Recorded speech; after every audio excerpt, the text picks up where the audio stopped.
All right. Hey, before we go live, I want to just quickly say something, man. Too late. Too late.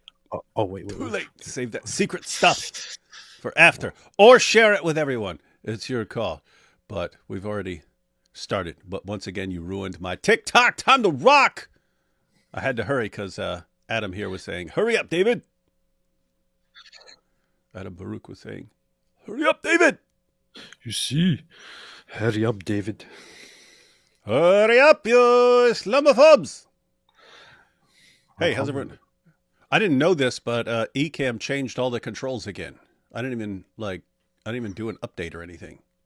They did? That's fine. Yeah, they just mainly changes how everything looks. Huh. Weird. Weird, weird, weird. Hey, you heard of this Yes. Douglas Murray guy? Who? This Douglas Murray guy? Who? Yes, I did. Yeah. What about him? What did he say again? What did he say again? What did he say this time? Here's the thing. So a little while back when I got banned from Great Britain, I was going to the ARC conference. The ARC conference. That's Alliance for Responsible Citizenship. Put together the brainchild of Mr. Jordan Peterson.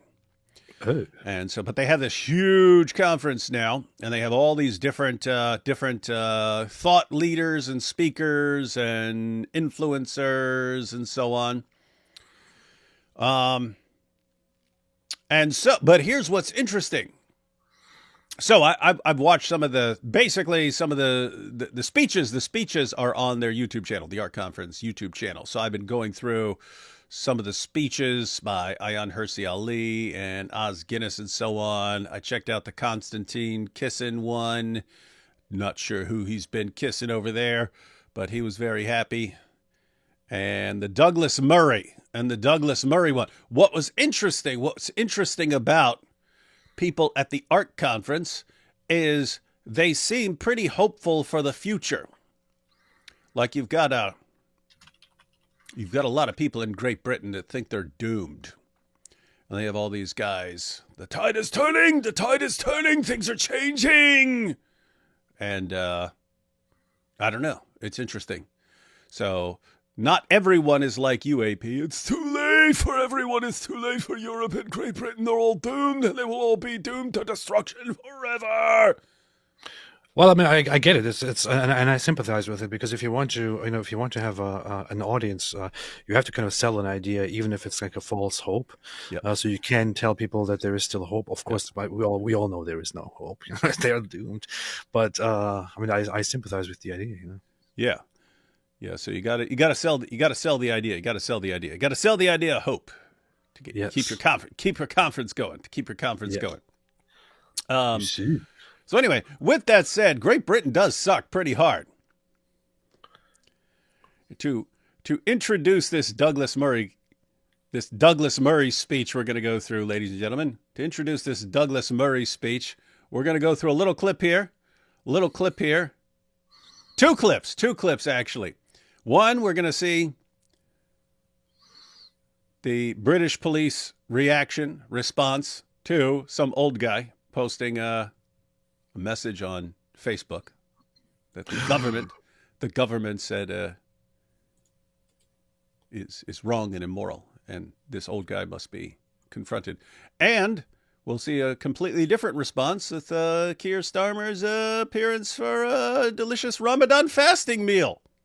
Oh. Nothing says fasting like stuffing your face with a bunch of tons of fatty food. Makes me want to eat a big deal, a big dinner with everything that I ever wanted to eat throughout the whole year. That's what Ramadan reminds me of. Want to eat lots of food and get fat. That's why they call it ram it down, mud. Ram it down, mud. Gotta ram it down. Like I can't possibly eat anymore. Shut up. Ram it down. Ram it down. Beast. Wait, what's this? Pat's Leather Strap says, it was an old woman. Who's an old woman? I'm not an old woman. I think it was an old man. I don't know though. I didn't actually watch the clip. I just saw it when people were circulating it. They said they They said something like an 83-year-old or 73-year-old man or something like that. But I don't know. Let's check the voice. Let's check the voice. It'd be even more messed up if it's an old lady. But we're gonna go ahead and check out the video. All right, guys. So here's the status of Great Britain. If you're, let's say, an old person, it remains to be seen whether this is an old man or an old woman. We have someone saying that it's an old woman. I cannot confirm or deny that yet. But this is the status of Great Britain. If you're an old person and you post something on Facebook that the government says is unacceptable. Here we go. Well, stop being old. Great Britain. Yeah, this is what you get, old people. This is what you get in your face. Don't be old and posting on Facebook. It's full. Social media is only for young people. How dare you? All right, ready? Here we go. Yes. Okay, so, What do you mean I can't have any alcohol? okay, well, I'll That tell sounds you. like a dude. Okay, the time's 20 to 3, 1440. I'm arresting you on suspicion of improper use of the electronic communications network. And just What? 127 Communications Act, okay? So you do not have to say it. It may harm. You guys reading this? We're arresting Why you. being that way? We're arresting you. What is this? Arresting you on suspicion of improper use of the electronics communications network. And then what? They're arresting you for improper use of social media. Wow, wow, wow, wow, wow. What in Great Britain, ladies and gentlemen. Great Britain. what in Great Britain is this? What in Great Britain is this? All right. Let's check this out. Alcohol. Okay, well, I'll tell you. Okay, the time's 20 to 3, 1440. I'm arresting you on suspicion of improper use of the electronic communications network. And just What? 127 Communications Act, okay? So you do not have to say it. It may harm your head. I love that. What? What? Anything you do say maybe Like, get off my lawn, lady. Hang on. What may is it? harm your defence if you don't mention one question subject to later or in court. Anything you do say may be given evidence. Do you understand that? So I'm actually being You're going arrested. to be arrested, okay? Right, So you and- got to the police station. Right. Okay, this is in relation to some comments that you've made on a Facebook page. Okay. Oh, really? Oh, it's a Facebook crime, is it? Okay. Right. So we need Facebook crime. He says, oh, it's a Facebook crime, is it? This person probably posted, hey, why don't police do something about these grooming gangs? And then this is the response. We'll teach you a lesson. We'll teach you to question us. What in the world? What the? Well- I'm just reading the law right now. ask you some questions about that. Right. Have you got anything in your pockets? I got my keys. I got. No, that's about it. I think keys. So, anyone who's been arrested, we can search them under Section 32 of the Recently Evidence Act. Right. And that's for dangerous items. Hey, Evidence. I mean, you said I was going to be arrested under somewhat information. I'm going to be We've had arrested for reports that posting on you've made Facebook. some comments that are offensive, obscene, and people have made a complaint about that, and it's. And can you tell me what this comment Cops putting on rubber gloves always creeps me out, man. was? Name. Would you Okay, like well to we'll do do an that when interview? we interview. All right. And so, They pull out the Vaseline, man. Step back. am I going to be locked up for the night, or Hopefully not. Hopefully not. right? Do I need to Unless take you my film medications us. with me? How, Yes, we will look at taking all of those. When do you need to take them? Well, I've got pain medications. I've got sleeping medication. I've got anxiety medications, which I might take one of those in a bit. Okay. You know. Well, if we take everything with us, then you've got everything there, haven't you? And then the if you Okay. need it, we've got a nurse up there. They'll be able to. Okay. They'll be able to come and see you, and then once you've been there, they can assess whether or not medication can be issued. All right. So what we're going to do is, if you want to pop yourself up, we're just going All to right. you search. need the glasses Search you. to come with you. My glasses. Yeah. Do you want to Why? take them with you? Why? First of all, Well- I'm going to seize this, okay, as evidence. Well, I'm going to seize this as evidence. You catch that? Seize this as evidence, and then the phone cuts out. Seize. All right. They got to take your phone as evidence. Wow, wow, wow. Awesome stuff. Awesome. Great job. Great job. Great job, Great Britain. You're doing a bang-up job. All right, so here is the What? improper use of public electronic communications network section. Communications Act 2003, Section 127, improper use of public electronic communication network. A person is guilty of an offense if he sends by means of a public electronic communications network a message or other matter that is grossly offensive or of an indecent, obscene, or menacing character, or causes any such message or matter to be sent. A person is guilty of an offense if, for the purpose of causing annoyance, inconvenience, or needless anxiety to another, he sends by means of public. I don't like that stuff, man. I don't like that all. When your crime is based on other people's reaction, that's the creepy part. Because then you've got a let's just say there is a crowd out there, ladies and gentlemen, who becomes extremely offended by anything that disagrees with them. And so when you're saying, "Oh yes, if this is horribly offensive to other people, then it's illegal and we'll lock you up," and there is a group out there that is horribly offended by anything. A controversial act that raises questions over free speech. You think? You think? A person found guilty under this can be imprisoned for a term not exceeding 6 months, or to a fine not exceeding level 5 on the standard scale. I don't care if it's even just 1 month or just 1 day. Being imprisoned. And the crazy part is, it's police doing this to some old guy, but these are the same cops. If they hear, hey, you know what's going on with this grooming gang over here, they'll be like, oh no, don't say anything about that. We'll lock you up for saying anything about that. You better not say anything about that. And we don't care if it's your daughter. If it's your daughter and you got a problem with it, then we'll arrest you. These guys are nuts, man. These guys are insane. Wild, wild stuff. All right. For comparison, by way of comparison, let's check out how things are going on for Keir Starmer. Keir Starmer. Here he is celebrating Ramadan. I absolutely wanted to be here for today, for this event, and to have the first of these events here in Westminster Hall is really, really Westminster fantastic. Hall? I want to start by thanking... They're having their Ramadan meal in Westminster Hall. Oh my goodness, sorry.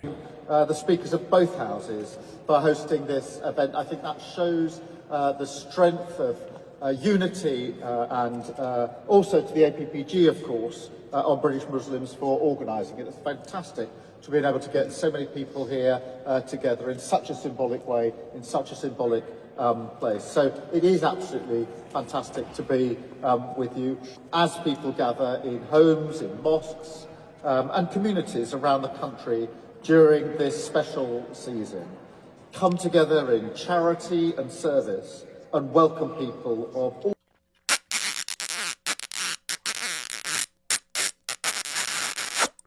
That's what I do as Prime Minister of Great Britain. I do this. But only to Muslims. It's funny because it kind of sounded like you're ripping a tape off of thing, you know? One of those. That's what it sounds tapes. like when Keir Starmer kisses people right on their bottoms. Faiths and none for an iftar. Now, don't worry, I'm not going to speak for too long because I hear the food tonight. It's a bloody iftar. Hey, look, he's sitting here talking about the fantastic food that they're about to chow down on. Oh, we've got all this food because, you know, it's Ramadan, so we got the best food. We're Ramadan fasting, and there's no food like the Ramadan fasting. I posted a tweet early this morning. I said it's called fasting because it's the fastest way to get fat. That's pretty funny. For an iftar. Now, don't worry, I'm not going to speak for too long. Good, we're because I hear the starving. food tonight is fantastic, and we all want to get to that sooner rather than later. Ah, shut up! We want our food. I don't know why I'm doing the wrong accent. But it's excellent to be here to celebrate with you, and not just to celebrate, to say thank you for for the incredible contribution. Thank you for the vote. To the United Kingdom. Thank you for grooming Thank you those for little. your Thank you for fire. grooming so many Across little the girls whole and of our telling them what society, garbage they in are. every community in Britain, you see Muslims making a difference, helping to deliver every. Isn't it funny? Because I mean, here's the thing: there are Muslims who are making a difference. There are Muslims who are living, but I don't living perfectly normal lives. It's like, I don't care. what other community on the planet needs to constantly be praised and affirmed? Or they like are super fragile? Good job. Good job. Good job. You're doing a good job. You're doing. That's how he treats you guys. It's like I wouldn't want. If I were a Muslim, I wouldn't want to be treated like this. Like, you know, you got all these grooming scandals and terrorist attacks, and then I have to come and tell you about how great you are all the time while I'm locking up everyone else for disagreeing with me. Good boy. Just like Daddy. Good job. So ridiculous. What is this, so man? Freaking Grow ridiculous. a pair. What is this? Is this who you guys voted for? This who you guys voted for? You voted in this guy. They call him two-tier Keir. Two-tier Keir. Isn't it funny? And then he gets mad, and now they think you're an extremist if you call him two-tier Keir. Well, look at how these guys act. It's insane. Oh, look how he's well behaved. Look, you're so good for us. You're so good. We're so happy with your contributions, isn't it? I want to say Now something let's about have all this great food and let's all pretend we're fasting. fasting, innit? I'm writing up something because I wanted to record it actually today. Maybe I'll do that tomorrow. But about comparisons between church tradition and biblical tradition and practices, and how they are completely disconnected from Islam. For example, I kind of had this whole thing since I visited, since I went to church. It has been on my mind. I kind of told my wife about it. It's like an Orthodox church is kind of like, I guess, the closest that you can get to certain temple practices and how they were adopted and continue to be practiced and so on. And over Christian history, there is more or less of it, but there's always kind of a connection to at least the scripture and the songs and certain proceedings and so on. In Islam, there's nothing like that. If you go to a mosque, all you do is just do some gymnastics and then go home. That's it, basically. So, but thinking in this way, even about fasting, it's kind of funny. You know, we just watched this video of that Catholic archbishop who was saying that Ramadan is the Muslim month of penance, which he got wrong. It's not a Muslim month of penance. Muslims don't fast because of penance. That's not what they do. That's not what they do. And That's what they do. It's funny because in the biblical context, fasting is this thing to make up for something, to repent, to have humility and get closer to God, and so on. There is fasting in Christian tradition and Jewish tradition for penance. In Islam, yes, people do fast, but the fasting is not fasting. The fasting is just abstaining from food for a little bit, and then to feast and gorge yourself. There is nothing about penance there at all. It has nothing to do with penance. It is not something respected. It's not something to be respected. It is once again a ridiculous practice, and everyone is asked to respect it. And Muslims act like it's such a special, wonderful thing, and they have to brag about it and mention it and talk about it. Why, man? That's my problem with it, right? If you called it the Feast of Ramadan, you wouldn't hear a peep out of me. Call it a Feast of Ramadan. You guys are feasting for an entire month, right? If you called it Thanksgiving month instead of Thanksgiving Day, we have Thanksgiving Day here in America where we eat a big meal. If you had Thanksgiving month, I might say, hey, you need to watch what you eat. Got to be careful there and stuff like that. But it wouldn't be this big issue. But it's this combination of factors where, one, they're gorging themselves with food multiple times per day and calling it fasting. That's what they So that's one thing. They're calling it fasting. But two, they claim to respect Jesus, and Jesus had a lot of warnings about doing things just for show, to be seen as righteous. And it's like they claim to respect Jesus, and yet Islam is the exact opposite of what Jesus said about doing your prayers to be seen by others, fasting to be seen by others. In Islam, everything is done to be seen by others. They're constantly, look what us do. Like it's not about praying in the mosque. It's about going over and like taking over streets and stuff like this, or you have to be doing it in front of everyone's faces constantly. And if you'd said, here's the thing, if the religion had said, we do the opposite of what Jesus says. We condemn everything Jesus says. We can't stand what Jesus said. He says, don't do things for a show, but we will do everything for a show. That would be one thing. It's this combination of we respect Jesus and he's a mighty prophet and we believe what he says. And our entire religion is the exact opposite of everything he says. That's like, you're insane. You're insane if you're like that. Anyway, that's my issue with it. That's my issue. All right, let's let two-tier Keir finish his two-tier speech. Difference. Helping to deliver every single one of the government's missions. In business, helping to grow our economy. In education, giving our young people the opportunities that they deserve. In our NHS, of course. In charity work. British Muslims are amongst the most generous group in the United Kingdom and beyond. Wrong. So I must say thank you to And you beyond. for all of that. And particularly what I know has been a very difficult time for Muslims here in the United Kingdom. With the pain of the conflict in Gaza and the suffering of the Palestinians. He had to put that in there. I've been profoundly moved. The pain over Gaza. Think about how sad Muslims are here about October 7th. I mean, about not being able to slaughter all the Jews. Pause. Who is he talking to here? He's talking to Muslims. Right? He's not talking to Palestinians. He's talking to Muslims. And what's the one thing he brings up immediately? To remember what a difficult time it is for Muslims.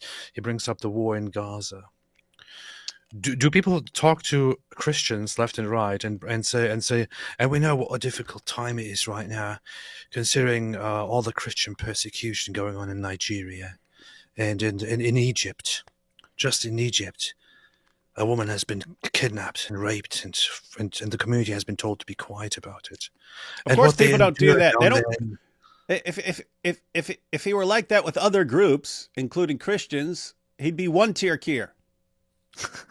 Which part of two tier? There's one tier for Muslims and all things Islamic, and there's another tier for everyone else. Get that through your head, AP. You're like, oh, I mean, dude, it's literally his name. Two-tier Keir. And you're like, oh, why are there two tiers? Of course there are two tiers. It's in his name, dude. Now, the first thing is they always say, "Oh, it's not about religion. It's not about religion. It's a this and that word. It has nothing to do with religion." Oh, okay, but suddenly it is a big distress, a big struggle for Muslims everywhere that the war in Gaza is going on. Interesting, very very interesting. But secondly, only Muslims ever get this treatment. I swear the world treats Muslims like little babies, and Muslims love it. They love it. Because they make people do this. They make you do this by crying and believing that they are the victim. Why do people do this? Is why I hate the United Kingdom right now. I mean, I want to abstain. I'm kind of on a new path of trying to say of trying to not express hatred or anything. But the only thing that I reserve hatred for still is the United Kingdom among all of those things. I mean, look at this, man. Look at what kind of imbeciles lead this sick society. It's pretty bad. It's pretty bad, and they've got to make it till what, like 2029 with this dude? Is that how it works? Man, what an embarrassment! What an embarrassment! Awful. All right. Well, I wanted to be here for your prayers so I could come around and kiss your behinds while you bow down and show my true place as your Dimmy. Dimmy Keir. Take some super chats, and then we'll check out Douglas Murray's. The point of all that is things are looking pretty rough in the UK, ladies and gentlemen. Pretty rough in the UK. But we're gonna see a ray of sunshine from Douglas Murray, our favorite gay atheist. Why? Our favorite gaytheist. Why are we watching Murray from Impractical Jokers? I think I saw that show once, but I don't remember any names. D Wood and AP are based. This is true. This is true. Oh, thank you. Well, was it Ida? Ida is based. Thank you, Ida. Rage Against the Ummah says, had a Muslim tell me that the hadiths are more reliable than the New Testament. Didn't Bukhari exist 200 years after Muhammad? Yeah, your Muslim friend here doesn't know what he's talking about. All the Gospels are first century documents. They're within a century of the life of Jesus. Bukhari, their main source, is 200 years after Muhammad, and some of their other hadith collections are even later. I mean, some of their main other hadith collections are even later. So yeah, you got a problem. Morning is bro. This is an old video this week. It was an old woman. Oh, did I get the wrong one? Because there was a. Yeah, I saw something circulating. Oh, okay, so Pat's Leather Straps is saying the one that came out that I got the wrong video. The one from this week is an old woman.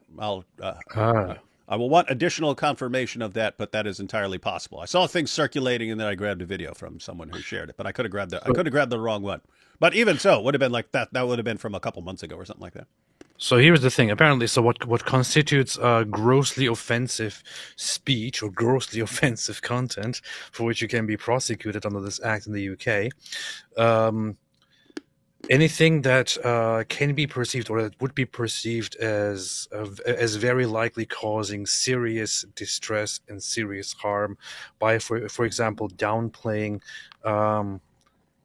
serious instances such as death and things like that. Stuff that we joke about, stuff that we find funny, things that we have dark.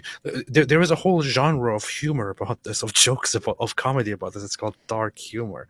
But apparently, so the law advises that even if you personally find it funny, and even if you think it is dark humor, some dark humor about certain subjects that are too widely held to be controversial and hurtful could lead to going against this law, and could thereby lead to you being arrested and charged. Oh, Rebecca would be toast.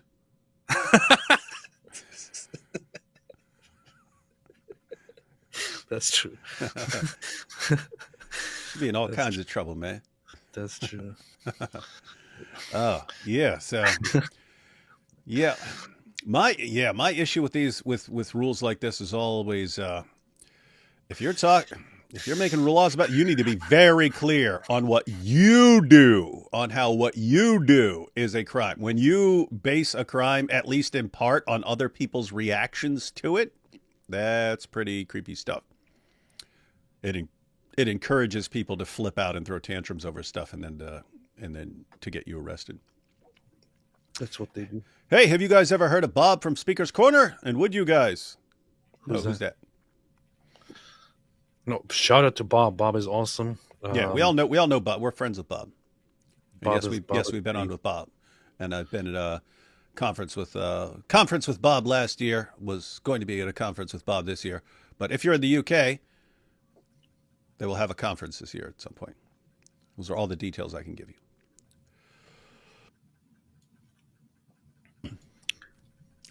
Bob the Builder. He used to go by Bob the Builder, and then changed it. I wonder if he got sued. I wonder if he got sued. No, you can't do that when you're not the real Bob the Builder. Send Bob. Can I make an idol of Allah and worship it? Yes, you can. Yeah. Yes, you can. Shouldn't. If you're talking about what you're physically able to do, yes, you can. Snopes article. UN says the 70 beheaded Christians has hitherto, henceforth be verified. The same UN who will take Hamas stats at face value. Did they say that? That'd be stupid.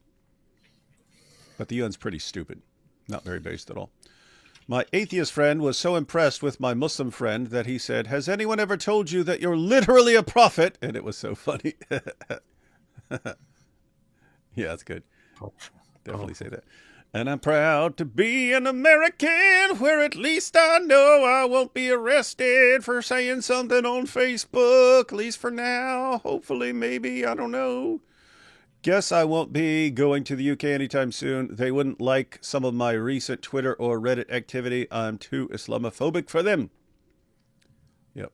What's crazy? What's crazy is if you had enough people who just said, what are you going to lock us up for?" Posting on Facebook. If you had like 1 million people go, "Okay, we're all doing it," nothing they can do. Nothing they can do. As long as it's some old person, some old guy doing it, then they can lock that person up. Powerful stuff coming out of the new island caliphate. You see, this is proof of Islam. Happy Bama Ramadan. I don't get how a country can be so liberal and so pro-Islam at the same time. It is absolutely insane. It is absolutely not liberal. insane. It's just not liberal. It's just this is not liberalism. Liberalism. It's like this is what happens when people take this whole name and title of liberalism, and then completely deviate from the basic fundamentals of liberalism and take it into a different direction.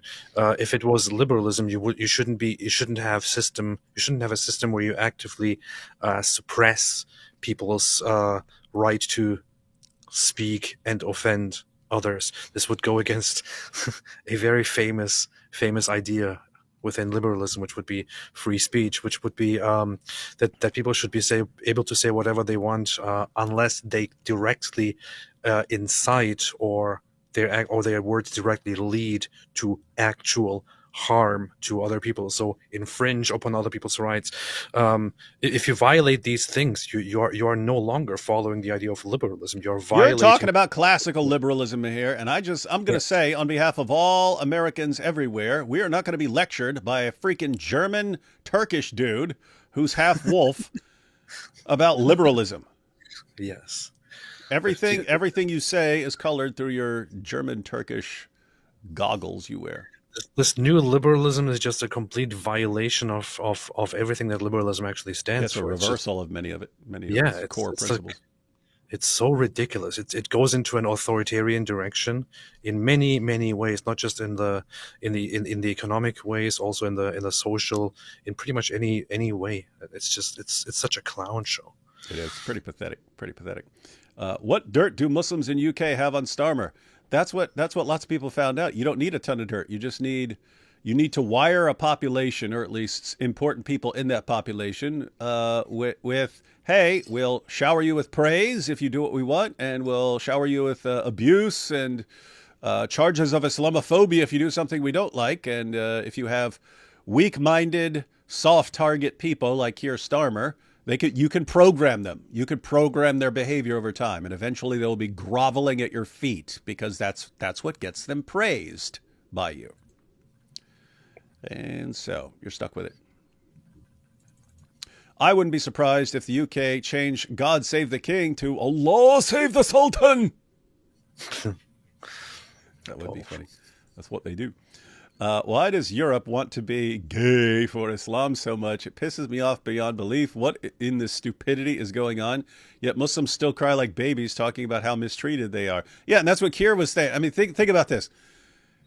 He has them come to Westminster for their meal, and you've got the Prime Minister kissing their behinds. The Prime Minister, like every politician, every journalist, every educator, every entertainer, everyone does nothing but praise Islam. And what does he say? Oh, especially during these horrible times of persecution and Islamophobia.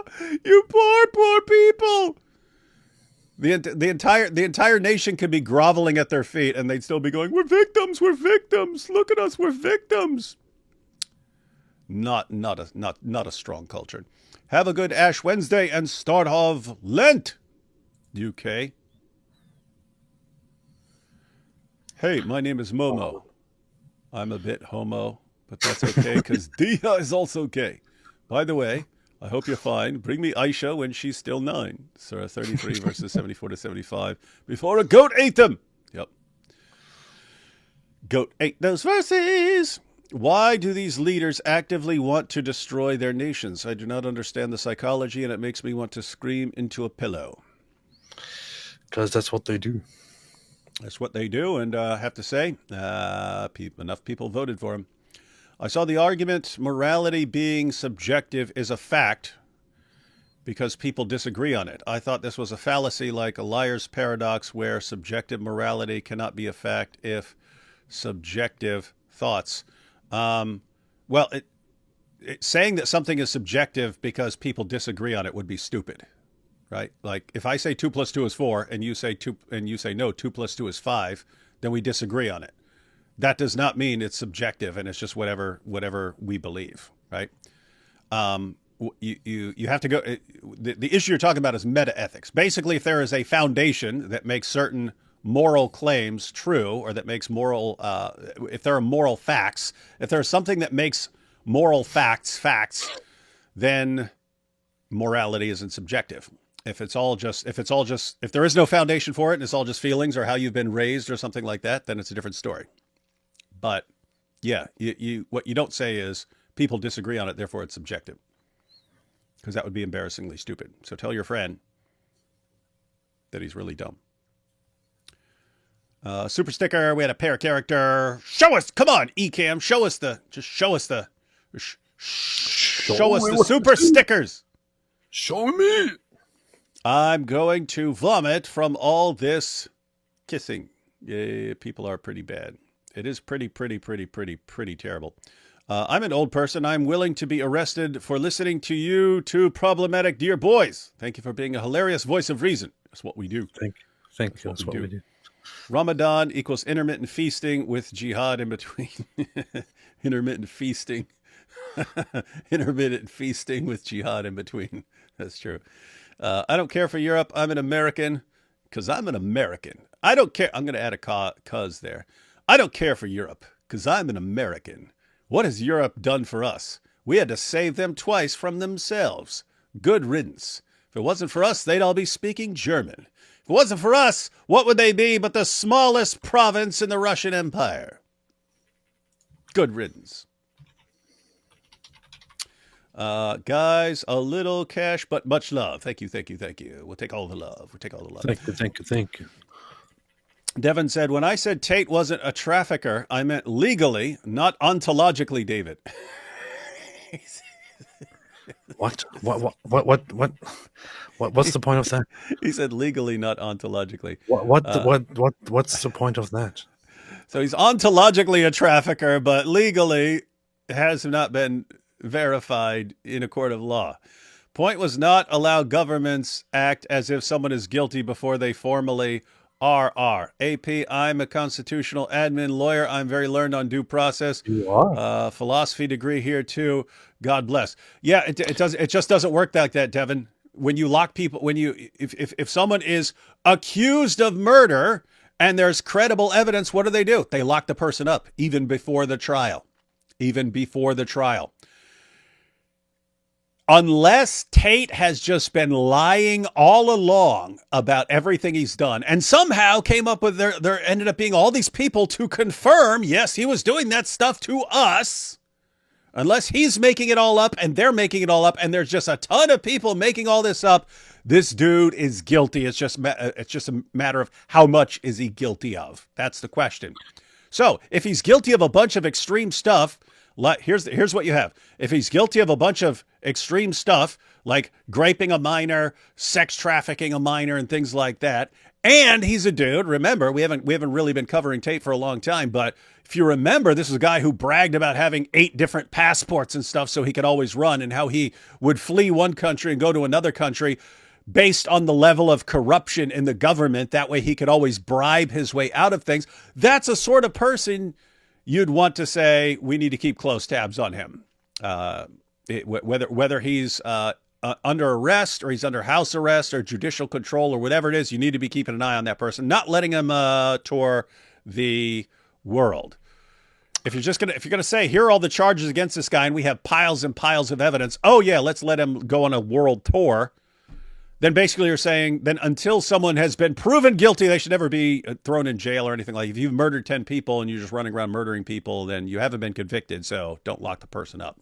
That seems weird. I don't even understand. I don't know. I don't remember what you said or what it was in reference to, Devin, but I don't even understand the point here, because I would never suggest, or I don't believe any of us suggested here, that Andrew Tate should be without going through a fair trial in prison or We want killed a or fair executed. trial, and if he is innocent of anything, we want him Yes. declared innocent of that or declared not guilty. I don't know exactly how things work in Romania. Nobody suggested that he should just be, without due process, be imprisoned or anything like that.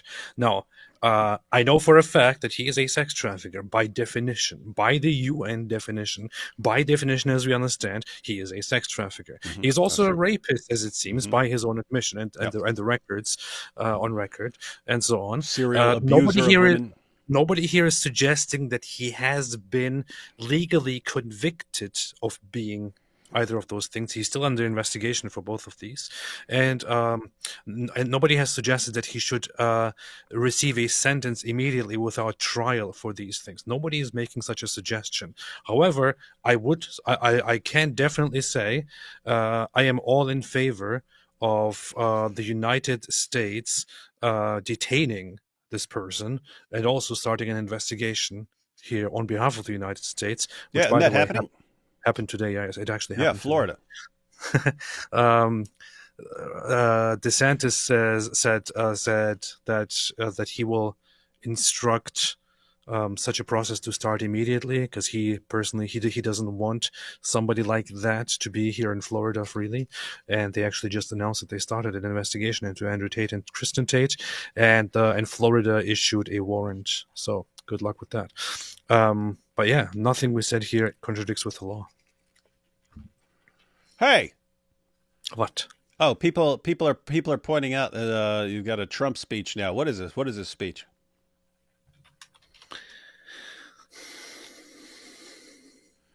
What to watch for? President Trump's address to Congress is underway. Well, too bad we've got cooler stuff.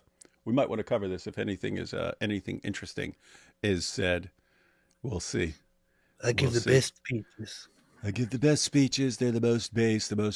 Yeah, so on the issue of Andrew Tate, one, Andrew has done some really, really bad, messed up, and illegal stuff. And these are serious, serious crimes. That's one point, Devin. If you disagree with that, then we just have to disagree. Two, we want a fair trial. We want a fair trial and for him to be convicted of the things that are proven, that he is proven guilty of. Our issue is that he and everyone else around him keeps lying about everything, saying all the charges have been dismissed and blah, blah, blah. And the case file's empty and it's all just a matrix attack. That's a problem. It's all lies. It's all lies. And when he says, no, this was all from more than 10 years ago. No, it wasn't. That's a lie. Wow. Yeah, and when I never did this, I never did that, I never did this, I never did that. You're contradicting what you said from videos just a couple years ago and so on. So that's the point. Why do we keep blasting away Tate? Because he keeps lying, and there are lots of stupid people out there who don't know any better and they believe the lies. What do you do? So what do? You just, he's lying to a bunch of people. We'll just keep quiet. No. Got to expose that nonsense. Yes. Powerful. And if you've got a problem with that, maybe you're a tater tot. Can you run through the idea of Muslims worshiping Muhammad? Asking Muhammad for intercession is worship, according to some Islamic sources. God bless you both. Well, they talk to Muhammad during their prayers. They say, "Peace be upon you, O Prophet." And so what's going on there? They're praying. They're praying. Your prayers are supposed to be for Allah. Your salah is supposed to be that's supposed to be for Allah, and you speak directly to Muhammad. That is the language of direct address. So notice the difference between, oh God, please bless grandma. It's like grandma's dead. Oh God, please bless grandma. That's one thing. Oh, grandma, I really love you. That's something else entirely. Now you're talking to grandma. In one case, you're talking to God about grandma. God bless grandma. If I say, oh, grandma, now you've got some issues because now grandma can hear you and stuff. And so the question is, how does this make sense in light of your theology? But yeah, Muslims speak directly to Muhammad during their prayers. There's that. You have Allah and his angels praying for Muhammad or upon Muhammad, according to the Quran itself. But then you just have all of these little things in the Muslim sources about them, like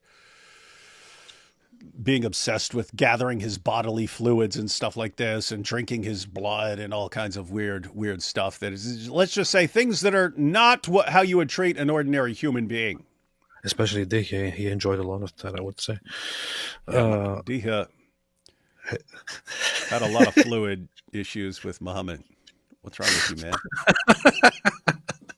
But so the aspect of it of asking Muhammad for intercession being considered worship according to Islamic sources. So the Quran seems to, on the one hand, accuse Christians and Jews frequently of worshiping their own priests and their own religious authorities.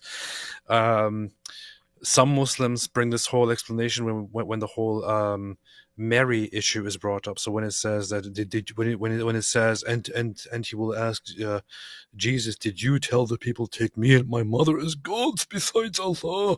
We point out that this is a huge misunderstanding, and that obviously the author of the Quran doesn't understand the Trinity and thinks Mary is part of it.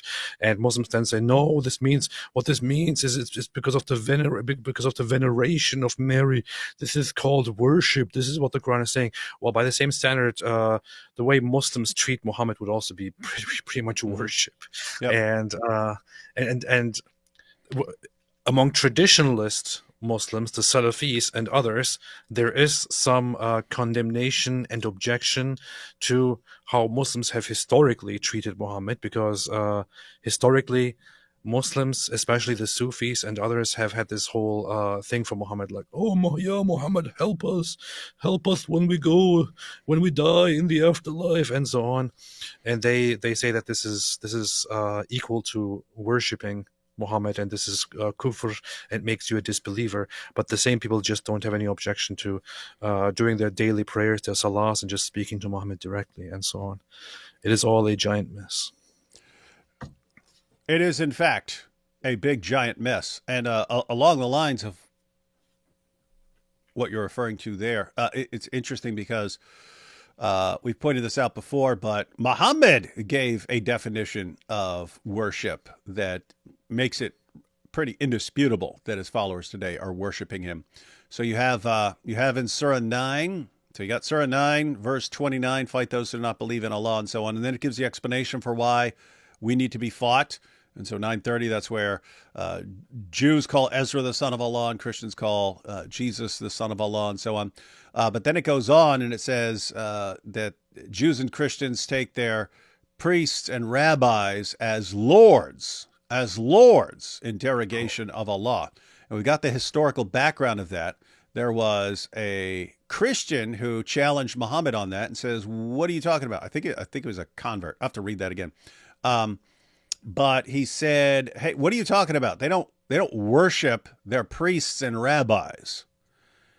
And Muhammad responded and said, whenever Allah says that something is halal and your priests or your rabbis make it haram, or if Allah says it's haram and your priests or rabbis make it halal, and you go with them, you're worshiping them.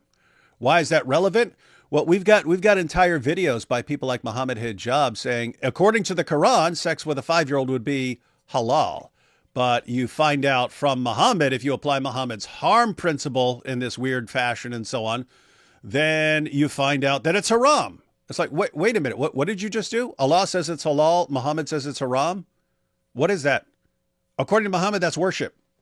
According to Muhammad, you just worshiped Muhammad. And that's not according to me. That's not according to AP. That's according to Muhammad himself. So they're constantly doing things that, according to their own religion, constitutes worship, and they're doing it towards Muhammad and claiming to be the people who have the pure, undefiled, monotheistic religion. Weird stuff. But the people.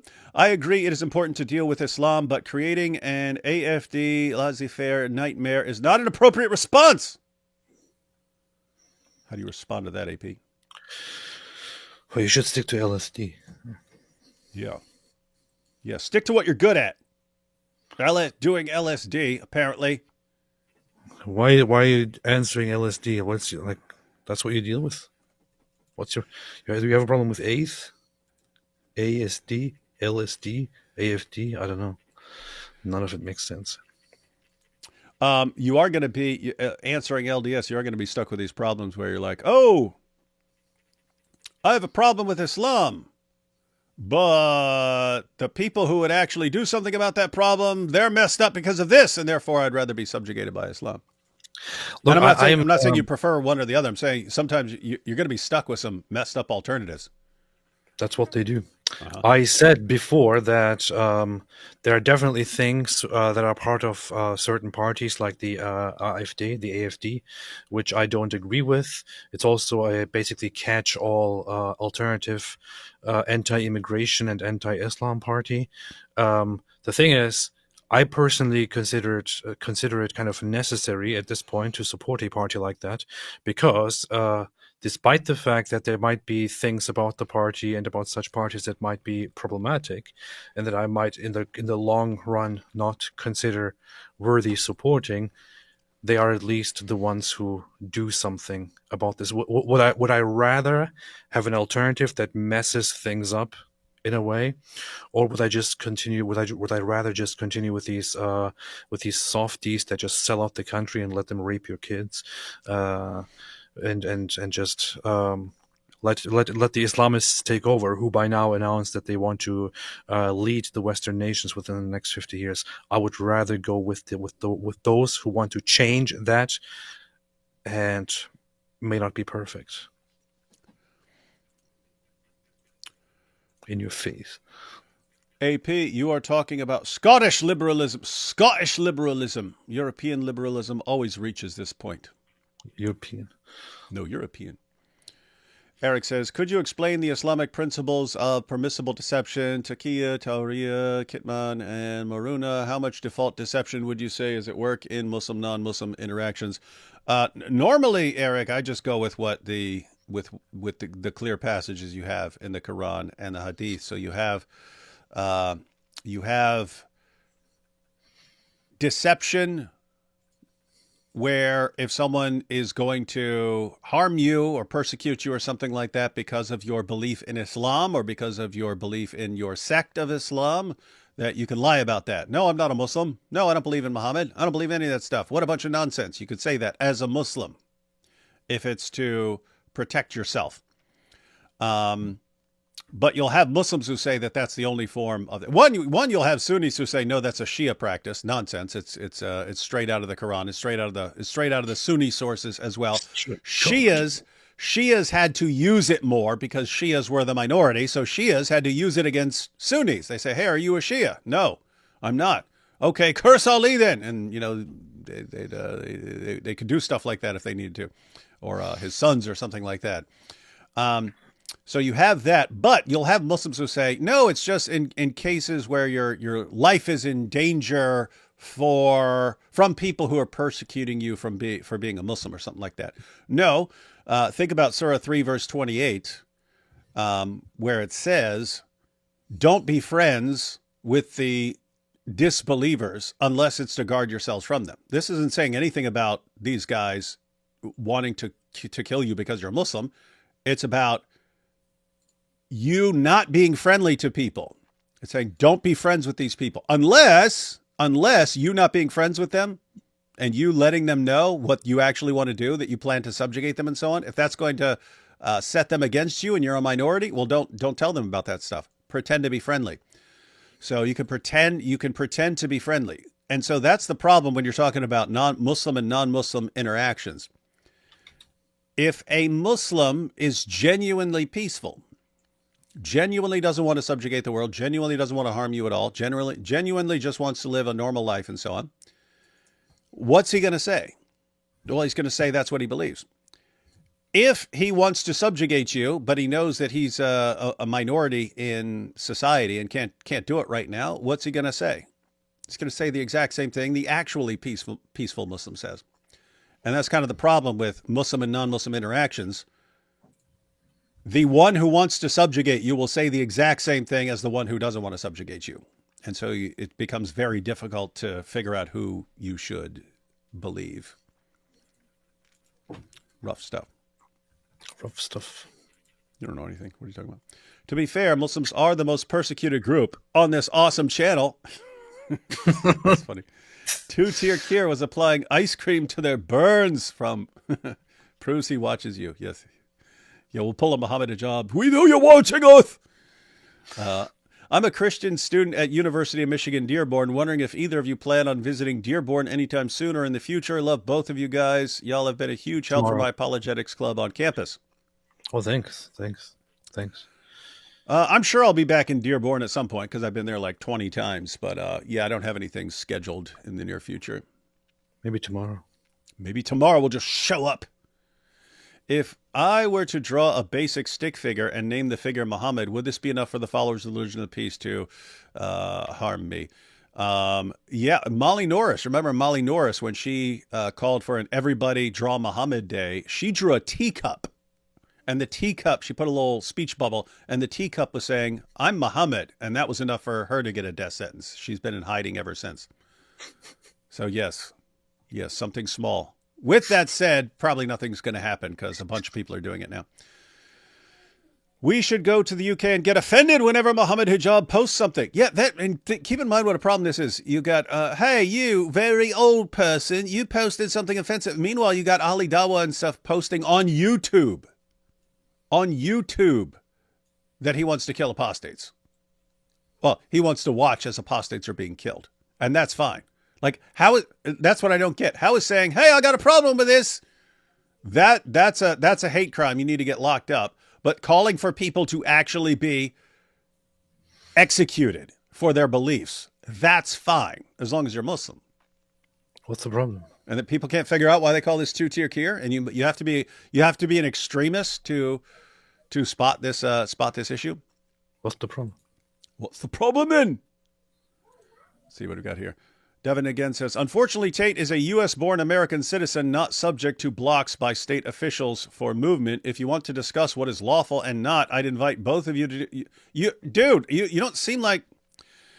But I like how I get to fun polemics. Tate is a monster. Govs too. Okay, Tate is a monster, yes. As far as Tate being a U.S.-born American, that has nothing to do with whether he's in Romania and is charged in Romania, right?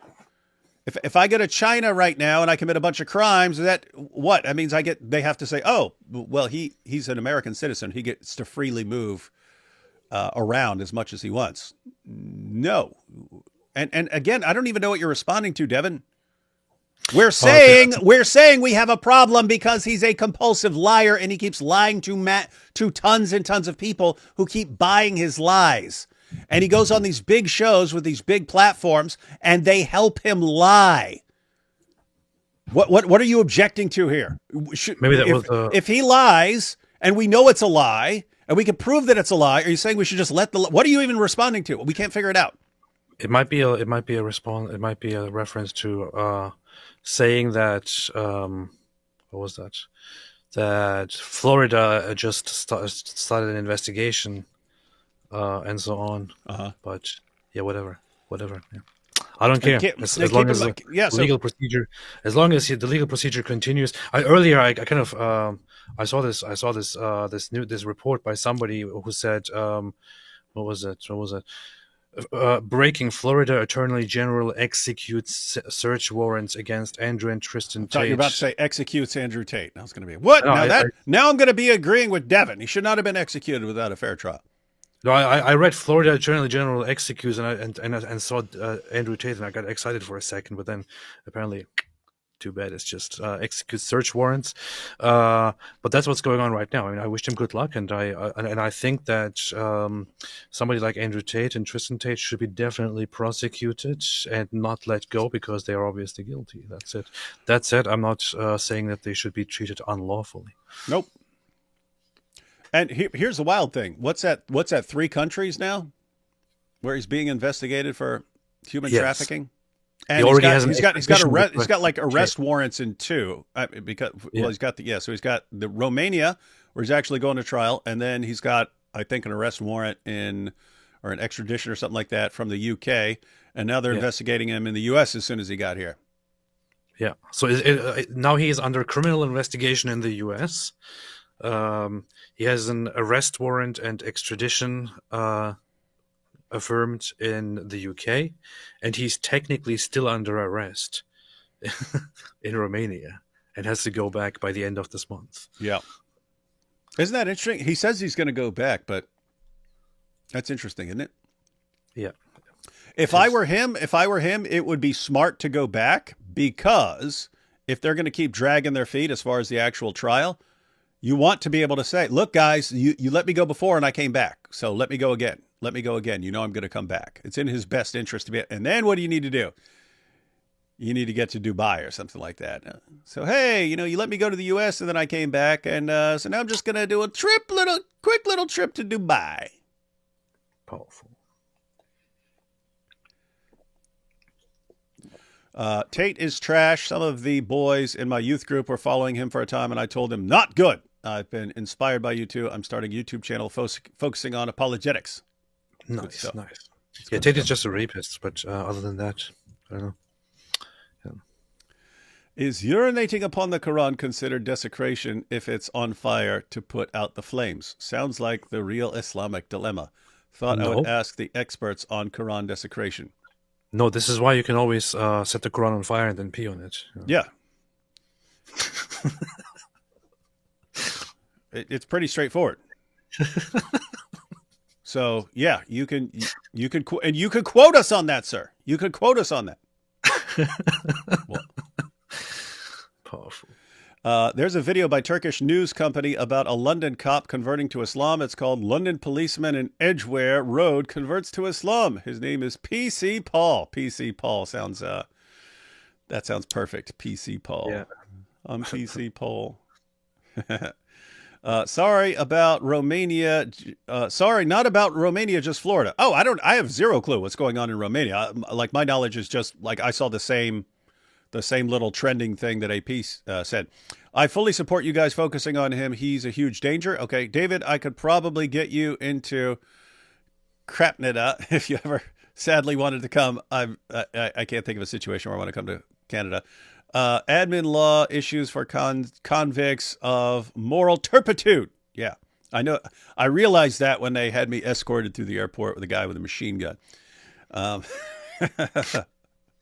Oh yeah, no. As far as Florida, yeah, I have no idea what the situation is. If it's but I know that there have been people in Florida that are part of the case. And wasn't that your buddy, your hero Suleiman Ahmed AP, like went and was like harassing someone or something? Yeah.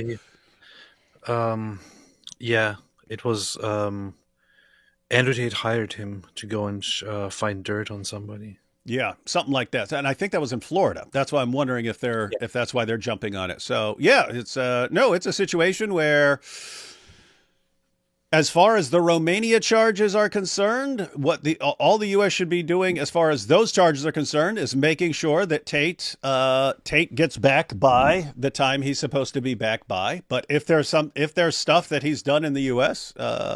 Needs to be investigated. So as long as we're in agreement on all that, I don't see why AP is flipping out so much. Remember that logic puzzle from when we were kids about the two doors leading to heaven, hell, and one always lies, but one always tells the truth? We need to identify a test like that for, is it taqiyya?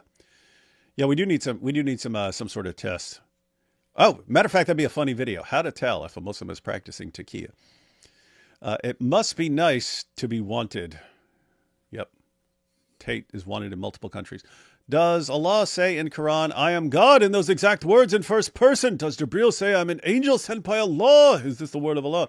Nope. You have all kinds of stuff that no one says as they should. He says, I am Allah. He says, I am Allah. Subhanahu wa ta'ala.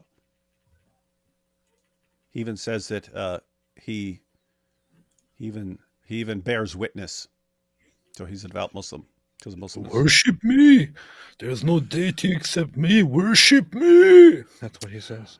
All right, so we've been going forever now. We watched a couple of video clips, but let's go ahead and check out this speech by Douglas Murray, who, for all you negative Nellies and negative Nancys out there, moaning and wailing with AP, we're all doomed, Europe is doomed, there's no hope for the future. You've got some people at the art conference who seem a bit more hopeful. And among them is one of the great British people of our time, Douglas Murray.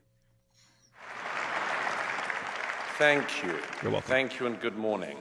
So good to see all of you here, and thank you to the organisers of ARC for inviting me. Perhaps I could just start by saying that I think that the challenge that Philippa and the organisers of this conference have laid out is much bigger even than we speakers have been told. It's a sort of challenge upon a challenge to be invited to be optimistic about the future from the wastelands of East London. And Is that a joke? He says wastelands of East London. I don't know. Are they actually in a bad part? Anyone know about the area? East London is perceived to be very bad, but I don't know. Really? I thought it was like south. I don't know. No, Maybe all of London. No, I know there are good parts of London. I'm not sure of the layout. It's east and north is bad, I think. No, I was in South London. It was pretty crappy. I think everything except the west is bad. So. Yeah. Okay, that's good. All right. East London. And I'd like to tell all foreign visitors to this conference that if you go just a few miles from this conference centre, you'll find a most charming and historical city with many landmarks worth seeing. Oh, does sound like he's saying that they're in a crappy area, and that if you go a couple miles away, it's, hey, is that Constantine kissing in the middle? Looks like. Oh yeah, that's him. That's him. Constantine. One of the questions I think that all ages ask themselves is, what do they call the age that they are in? Almost every age has had this question. Most recently, the age of modernism asked what comes after modernism, and the rather unoriginal idea was postmodernism. That was dumb. Postmodernism, of course, included its offspring of deconstructionism, and nothing came from that. But I would... He's right. Postmodernism, then deconstructionism, and then he's going to have his name for the new age. Included its offspring of deconstructionism, and nothing came from that.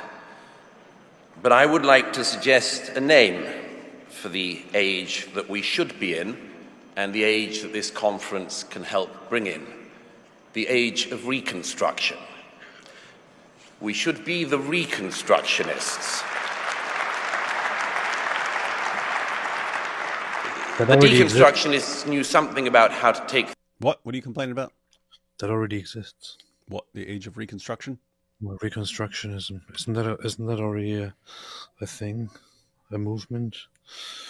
The East London is very, very heavily Muslim populated, and has high percentage Muslim.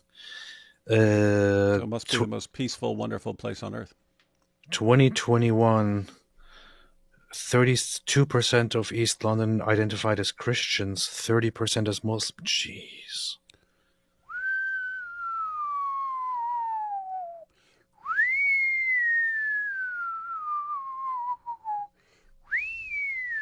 Good work, guys. The deconstructionists knew something about how to take things apart, but like children with bicycles, had no idea how to put them back together. So it'll be the job of people like those in this room to try to put that civilization back together, and I'm delighted that that's one of the things that we're gathered here to do. What the heck is wrong with you? You're sitting here, look at this. Keep talking about negative Nellies here, and you got AP shaking his head. You've got Douglas Murray saying, okay, we just had a generation that specialized in ripping things apart, tearing things down, deconstructing everything. They're like kids with bicycles. Oh, I can figure out how to take this apart. And then they don't know how to put it back together. okay, we're going to have to be the generation that figures out how to put these things back together. We're at a conference with some of the most brilliant thinkers in the world, all gathered around. How are we going to put things back together? And you got AP here. No, you'll never do it. You shut up. Just be hopeless and miserable, and just let your ship sink to the bottom and play the violin. Play the violin as it's sinking, but under no circumstances should you try to stop it from sinking. This what negativity, man. That Turkish negativity. I mean, just look at a graph of it, man. I'm just looking at a graph of it right now. It's like, when and why did you let this happen? Why would you let something like? Because people are stupid. How dumb do you have to be to let this happen? It's pretty dumb. There's no disagreement there. The point is there are smart people, and if you have the population that are listening to dumb people, then they're gonna make some dumb decisions. If this population starts listening to the smart people, and there are some smart people there, but I mean, think about this. You don't. Good luck, mate. Good luck. I mean, it's just crazy. It's like you need a bit of a shift, but it's not like. It's not just like complete night and day. You need a percentage of the population to wake up. You already have a bunch of people who understand what the problem is and stuff. You just need a little bit more. And no, we're all doomed. It's too late. It's too late for anybody. Don't listen to this man. He's trying to give you hope in the future. I wanted to lay out two broad ideas of what we can do to bring that to pass. First, let me just give an example. Since we are in Britain and there are many Europeans here, I might just make reference to the fact there seems already to be, not in this room, but in Europe, widely a certain contempt for innovations that are occurring in the US, not least at governmental level. Mm-hmm. There's a whining and a howling about, for instance, Doge's attempts to not just stop government waste, but actually to reform by exposing government waste. One of the great advantages of Doge so far is that you don't only see a way in which a country like America might balance the budget, but in stripping away all of those layers of bureaucracy and budget, you also unveil underneath it the kind of rot that our societies have been willing to put up with along the way. Hey, that Doge stuff, man. If anyone's in the world isn't familiar with what that is, that's the Department of Government Efficiency. Trump announced while he was still campaigning that he was going to let Elon and someone else run a Department of Government Efficiency and try to figure out how we're wasting so much money. And I thought, good idea. Did not expect him to do it. I did not expect him to do it. It's like 90% of what politicians say they're going to do, they don't actually do and stuff. So I was not expecting him to do it, but was hoping someone would do something, because for years, whenever there's like politicians and a new election coming up or something like this, I'm always like, I don't have strong feelings much of anyway. And people go, no, you have to. And but I was always thinking, it was always in my head, if every single year you run up $1 to $2 trillion more of debt for your country, and both sides do this, you are doomed no matter what you do. It does not matter what else you do. I don't care if you turn things around a little bit here or there. You are doomed. That eventually catches up with you. You eventually get to the point where 80% of your tax revenue is going to paying off just the interest in all this stuff. You can't keep passing that off to future generations. Eventually get to a generation where they have to give everything just to pay off interest that they had nothing to do with. They didn't do that. Previous generations did that. So anyway, that's what I was. So anyway, you eventually got to someone who's actually doing something. Is it going to work? I don't know, because guess what? When you have that much waste, you've got a bunch of people's like pet projects and a bunch of people's stuff that they've got going on. And so you're going to make a ton of enemies along the way, just taking away all the money that people are putting into their little projects and so on. So is it going to work? I don't know. I'm all for the effort. So we will certainly have our disagreements with some things that the administration does, but I like the idea of exposing all this massive, stupid, idiotic, insane waste. Don't me. What? I gather that the administration in DC is looking to do after USAID something which was found to be so rotten that it had to be gotten rid of in its entirety, is looking at doing the Department of Education. In America, as in the rest of the West, there is no greater task to do. In New York State, where I spend much of my time, an average spend at a state school is now per pupil around $35,000 a year.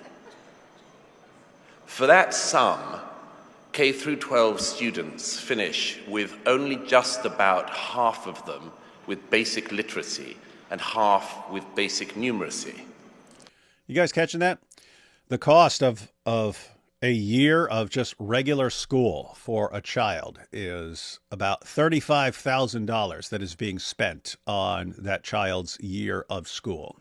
And they're barely cracking, what did he say? Like half are literate?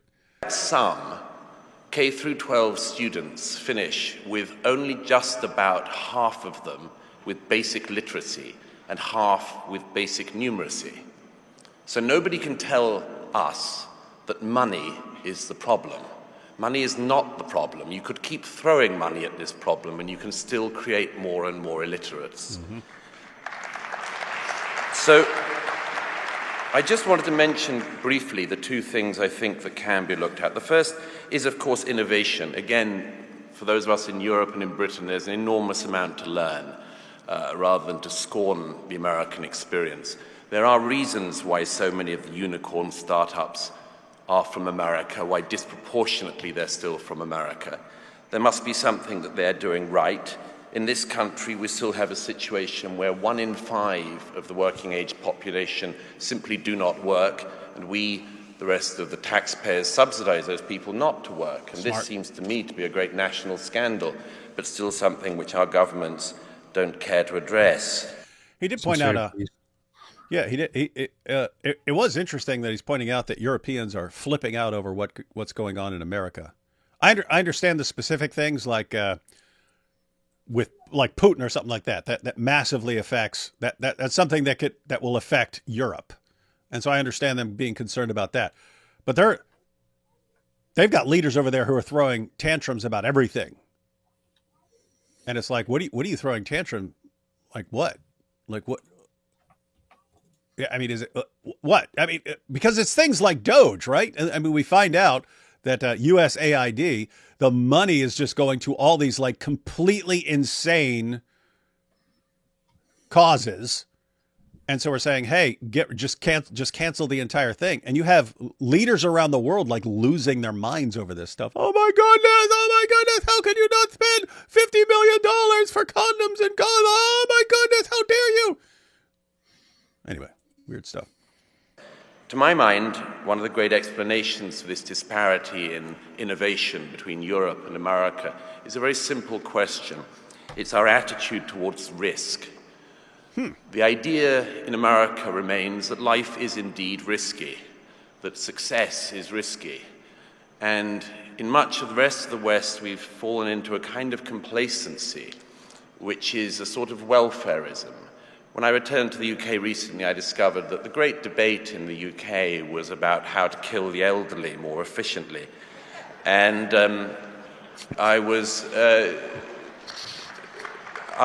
struck that the only argument that any Labour minister could make against euthanasia coming online with the NHS was that she didn't think that the NHS was capable of performing euthanasia efficiently. I mentioned in... He's pretty funny, right? He has a funny way of putting pretty messed up things. Yeah. It is funny that he says it all with this like posh British accent. I don't know. Yeah. Something funny about it. Spectator at the time that this was, I think, wrong in one important degree. The NHS is a world leader in killing the elderly. Whoa, hang on. Mickle here says, watch the Donald Trump address to Congress. It's going down. One member just got sent out. Well, we can't do that. We weren't trying to send everyone away. But we will cover the highlights. We will cover the highlights if something interesting happens. Online with the NHS was that she didn't think that the NHS was capable of performing euthanasia efficiently. I mentioned in The Spectator at the time that this was, I think, wrong in one important degree. The NHS is a world leader in killing the elderly. It's just that they only kill the people who don't want to die. The NHS, to which endless governments in this country pour money, is always told to us to be the envy of the world, and yet, of course, none of us can find a GP appointment. But I wanted to mention one other main thing, and to do so, I just wanted to reflect on something that's been much on my mind in the last couple of years. I spent most of the last couple of years in Ukraine and a much lengthier time in the Middle East covering the wars there. And when I returned to the UK in December, I bumped into a politician friend from Westminster and I was extolling the virtues of the IDF, with whom I've been embedded for much of the last year in Gaza and Lebanon and elsewhere. And she said to me, isn't it remarkable that extraordinary events throw up these extraordinary people? I was singing the praises of the amazing young men and women of the IDF as they battle the death cults of Hamas and Hezbollah. And hey, you see how different that is? Like at Art Conference and then whatever Keir Starmer's doing? Yeah. Very, very different. Two different worlds. Very close together. They're only a couple miles apart, but very different worlds there. And this politician said to me, it is amazing, isn't it, Douglas, that this young generation has stepped up to the challenge, has answered that question of whether or not their generation is fit for the civilizational challenge. And she said, it's extraordinary the way in which events throw up people. And I said to her, there's a tweak we need to do to that analysis, which is it's not just extraordinary events that throw up extraordinary people. It's extraordinary events when they come up against people who have been extraordinarily well cultured. And what I mean by that is that it's not enough that a civilization or a generation comes across a defining moment. It is that when that happens, you know what you're fighting for. It is that you know you're fighting for your faith, for your family, for your people, for your tradition, for your way of life, and very much more. Quote G.K. Chesterton again, ladies and gentlemen. Chesterton said, the true soldier fights not because he hates what is in front of him, but because he loves what is behind him. That is one of the ongoing problems in the UK. What was it, like 10% of young people said they'd be willing to fight for the UK if needed. They don't love the UK anymore. And what do you do? What do you do when your population doesn't love their own country? Well, guess what? Then they're not going to fight for it. Well, guess what? Well, when someone else comes in to subjugate them, they're thinking, yeah, we deserve it. This place sucks. That's what they're dealing with here. Clever people can sometimes say very stupid things. And in a recent interview, Yuval Noah Harari, who wrote *Sapiens*, was asked if there was any book that he would recommend that people could read in the present to understand the future that's coming. And he said no, he couldn't think of such a book because change was going to be so incredibly fast. And I said a couple of days later at an event in Jerusalem, that's flat out wrong. Change has always happened. And if you want a book to guide you, how about having the book that guided your forebears?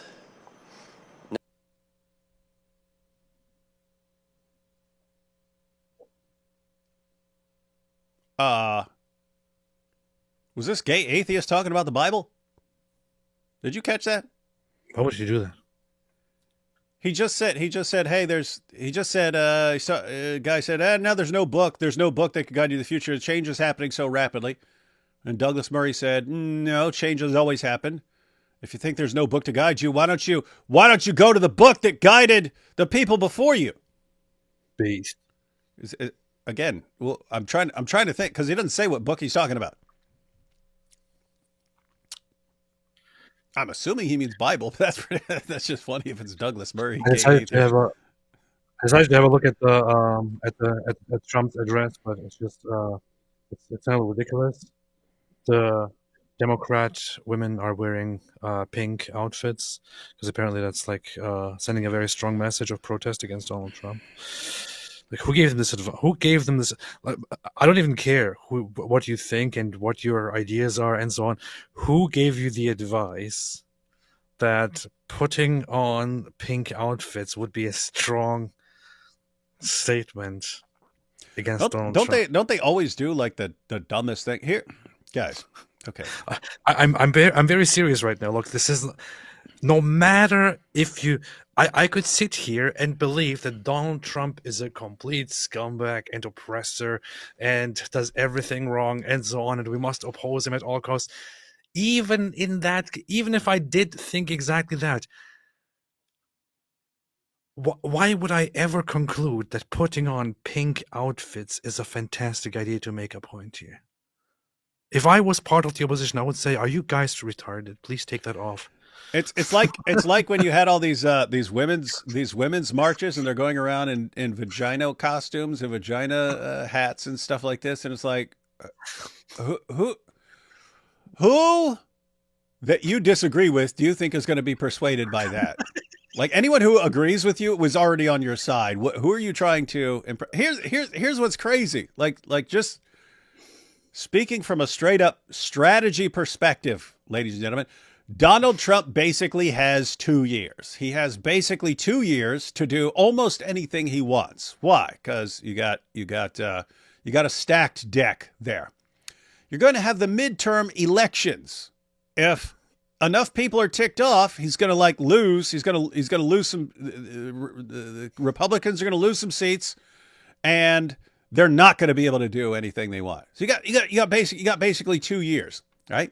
Guess he's going to be ticking off a lot of people with a lot of stuff. I just pointed out all these. Even though it's like massively necessary to cut government waste and government spending and so on, he's going to step on a lot of toes when he does that. He's going to enrage a lot of people. He's going to make a lot of enemies who are going to want to tear him down.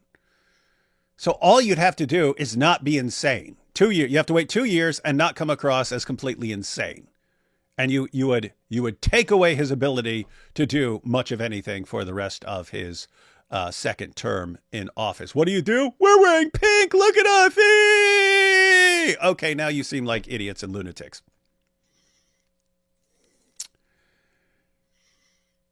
It's weird. It's massively dysfunctional that they think this is what's going to work and rally people around us. We'll show up in pink. This is what America needs right now. That's what we need. That's what we need. Powerful, powerful stuff, ladies and gentlemen. Powerful stuff. Anyway, but we've got Douglas Murray, fortunately.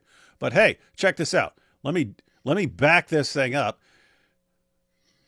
Sounds like he's talking about the Bible.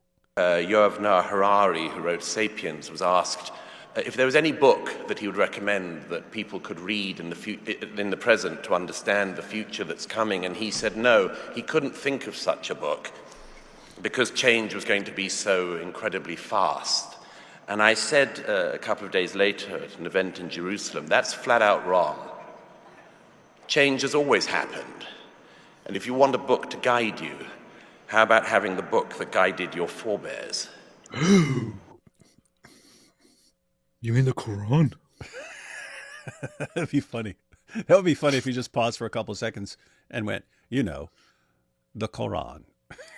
Or it'd be even funnier if he said, the Holy Quran. Now, to do that, you have to come to the second thing I wanted to mention this morning that you need for civilizational renewal, and that's the ability to look back. To look back. We've wasted so much time in recent years. We've wasted so much time. People have made us move at such a retarded speed. We've had years. Did he just say the speed is retarded? Did you hear what he said? Very rude. I didn't even know you were allowed to say that. Back. We've Walk him up. wasted so much time Listen to this. in recent years. Listen to this. We've wasted so much time. People have made us move at such a retarded speed. We've had But the speed. But the speed is retarded. years of talking about the most basic things that our species knew. Men and women, what are they? Come on. Who had time for this? No one. Who has... No one did back in the day. And the problem is that there is a cost to this. There has been a Well, civilizational cost to be made to go at the speed of the slowest kids in the class. Now, Jihadis. Just so everyone knows, when we talk about the slowest kids in the class, we mean you, Ali Dawa. That's what we're talking about. We're talking about you and your fans. one response to the era of mass migration that I've written a great amount has been what I've described as the deculturation of our societies. The idea that in order to welcome people into our societies, we effectively have to pretend that we are uninteresting places, unimportant places until migration makes us interesting. And I just wanted to mention an analogy here, which my friend Eric Weinstein, who's come in today from LA, gave me this idea a while ago. He said, as a boy, he had the impression that ice cream was something whose base flavor was vanilla, and all other flavors were added on top of vanilla. That's fact, actually. I also thought that as well. There's Everybody thought. when you make ice cream, it's vanilla, and then if you want to make it chocolate, you add some chocolate syrup or something like that. And if you want anything else, you have to add it into the vanilla. I'm actually shocked right now that he's suggesting that this is not what it is. Yeah, this whole video should be titled Douglas Murray's shocking announcement about ice cream. And he said it was only at some point in his youth that he discovered that vanilla itself is a flavor, and a very complex flavor. Now, we in the West... It's kind of a funny, messed up analogy. He's saying that we're in the West, we're kind of vanilla, right? And we think we need to add something else to make ourselves not just plain vanilla. That's funny, but no, he's like, no, vanilla's good. It's good to just be vanilla. That's kind of funny. I don't know. It's actually good. I know. I can pretty- get behind. It's pretty funny. It's pretty funny though. We're okay being vanilla. on top of vanilla. And he said it was only at some point in his youth that he discovered that vanilla itself is a flavor, We're proud to be vanilla. and a very complex flavor. I'm changing my name Now, to we Vanilla in the Ice. West have created an extraordinarily complex and rich flavor. And we have spent Vanilla. recent years pretending that we have no flavor. Our flavor is vanilla. Flavor is something that only other people bring to us. And this... He's going to start selling proud to be vanilla t-shirts. This is, of course, flat out wrong, but it's been something that we have told more than one generation of young people in the West. We've told them that we don't really have anything very great, or if we do, we oughtn't to talk about it too much. And I believe that that is flat out wrong, because what we have in cities like that, just a little way up the road, and in the cities of Europe and the West, are the greatest civilization that the world has known. And we have the choice. We have the choice either to live in the wastelands or to rebuild them. Now, there are cities in Europe.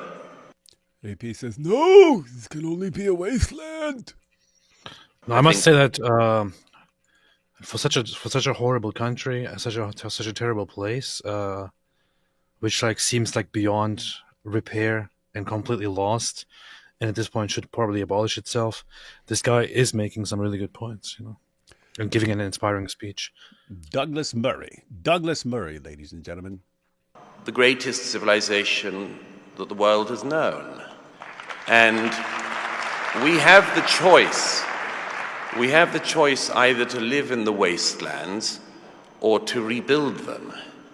Now, there are cities in Europe, I think of cities like Budapest, I think of many German cities, where the idea is that you actually can restore beauty to the built environment, that people do not need to wander like lost souls around the wastelands of East London looking for meaning against buildings that tell them you are nothing, you do not matter.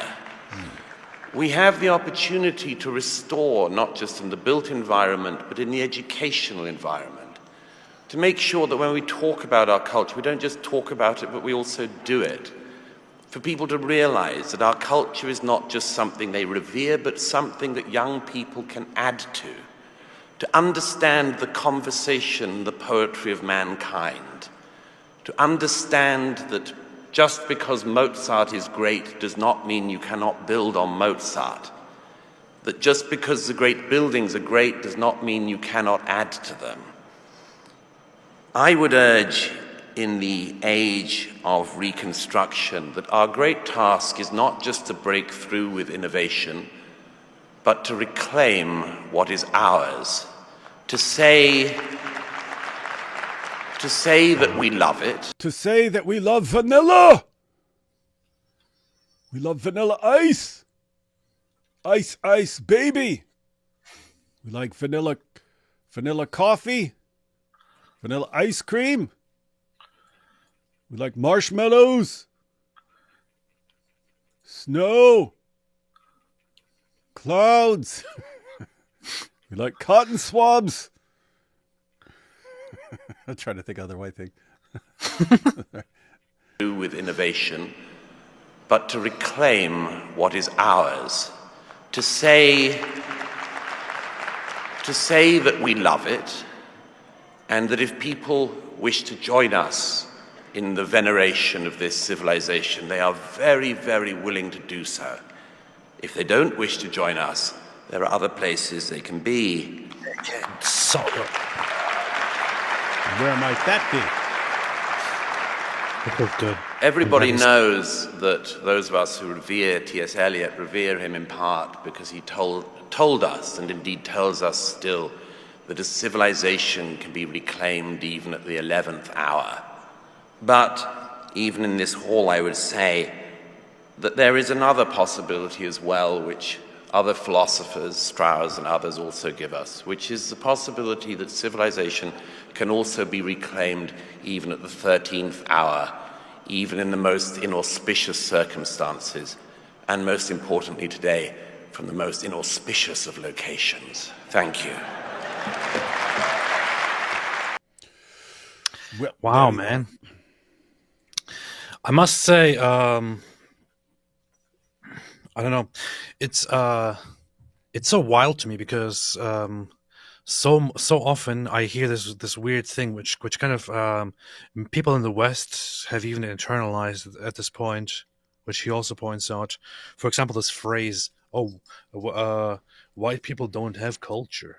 Like this is something that you hear in America, for example, or things like that. Oh, what do you mean white culture? There are some things that we should be saying and that should be common sense nowadays to say, which are that a lot of the things that we do today, the way we live today, the way we use the internet, the way we communicate with each other, the way we talk to each other, the way we act, the basic morals, the basic not morals, but the basic, how would you describe it? The way we treat each other, the way we greet each other, and so on. So much is based on Western culture and on what Western people have built. It is Western culture to actually go online and use the internet and use the apps that we use, basically. Yes, you might say, "Oh, I like this Mexican food or food from here and there, and that is culture." Yeah, well, If you go on an app and type that you like Mexican food, then you are basically using Western culture. It's what Western culture developed. It is what the West developed. It is what the Western man has developed. You're sounding a little too German in this entire And rant. you are using what the Western man has developed proudly and efficiently and happily and sufficiently. And you should be happy with that. You should not be ashamed to express that. If you are ashamed of it, you should go somewhere else. I have to.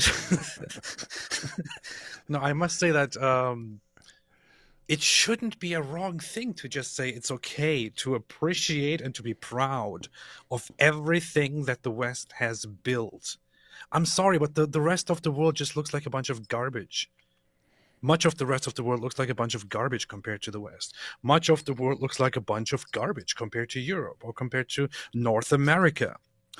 Other civilizations that build so-called civilizations. How did this become the most racist show I've ever been on in my life? After the United States of America, for example, which is just European people coming and finding an underdeveloped land and then developing it into the greatest thing ever. Meanwhile, you have other civilizations in other parts of the world that lived in the same land that they were in forever, and it still looks like underdeveloped garbage. I'm sorry, but it just... This is why we must conquer them all! No, but it's like... It is simply true that some cultures are better than others. We need the land! Some cultures are significantly better than others. Some cultures build actual stuff. Other cultures don't. And there should be nothing wrong with admitting the fact that what we have in the West, Western nations, European nations, and so on, it is awesome. It is beautiful. Why would you be ashamed or afraid of admitting that? I would say, like, looking at my heritage and all of that, I don't come from a Western culture. No, I come from a culture that some guy humped a wolf, travels to a Western culture and then is personally on my own in my own experience. I come from a different culture. I'm raised here in this culture, but I see nothing but greatness where I wolf grow up. Why would I be ashamed of saying that this place that I grow up is amazing and I love it and I would love to preserve it and I would love to restore it again instead of turning it into that bunch of crap that my parents came from, for example? What's wrong with this? What's wrong with this? What's wrong with this is you're half wolf, half otter. and then this otter man gets raised in Germany by the wrong people and then let loose on America and then starts, yes, I love vanilla, yeah. You have to be proud. Why can't I talk about how much I love the vanilla? But isn't it funny? If I came from a garbage culture and I was proud of my garbage culture, and I sat here and gave a whole 30-day lecture on how my garbage culture is like the best thing in the world, and I'm so proud of it and so happy with it, this would be celebrated by YouTube, and I would probably get a YouTube button as a reward for that. But if I sit here and do the same thing about Western culture, then we are afraid that it might sound racist. Yep. Oh, it sounds racist. Retarded. It sounds like you're going. It sounds like you're not like vanilla, like the vanilla stuff with Douglas Murray. He's like, because one, that's the most vanilla guy on the planet, right? There's like, you can't be more vanilla looking than the posh British guy, and so it makes sense for him to defend being vanilla. But you're like, vanilla's the only good thing in the world. Everything else is terrible and should be exterminated. That's what you sound like. And you're like, oh, how do I sound? Do I sound racist when I say that vanilla is the only flavor? It should be the only flavor allowed anywhere. But hey, let's be all proud of garbage cultures, because apparently there's nothing wrong with that. You're Turkish. You're not even vanilla. Let's not be proud of the good cultures. Let's be proud of garbage cultures, so that we can pass as not racist. Let's talk about all the garbage flavors of ice cream. What's wrong with you, man? It's like the worst. But some cultures are garbage. Well, you're gonna have to delete this entire show.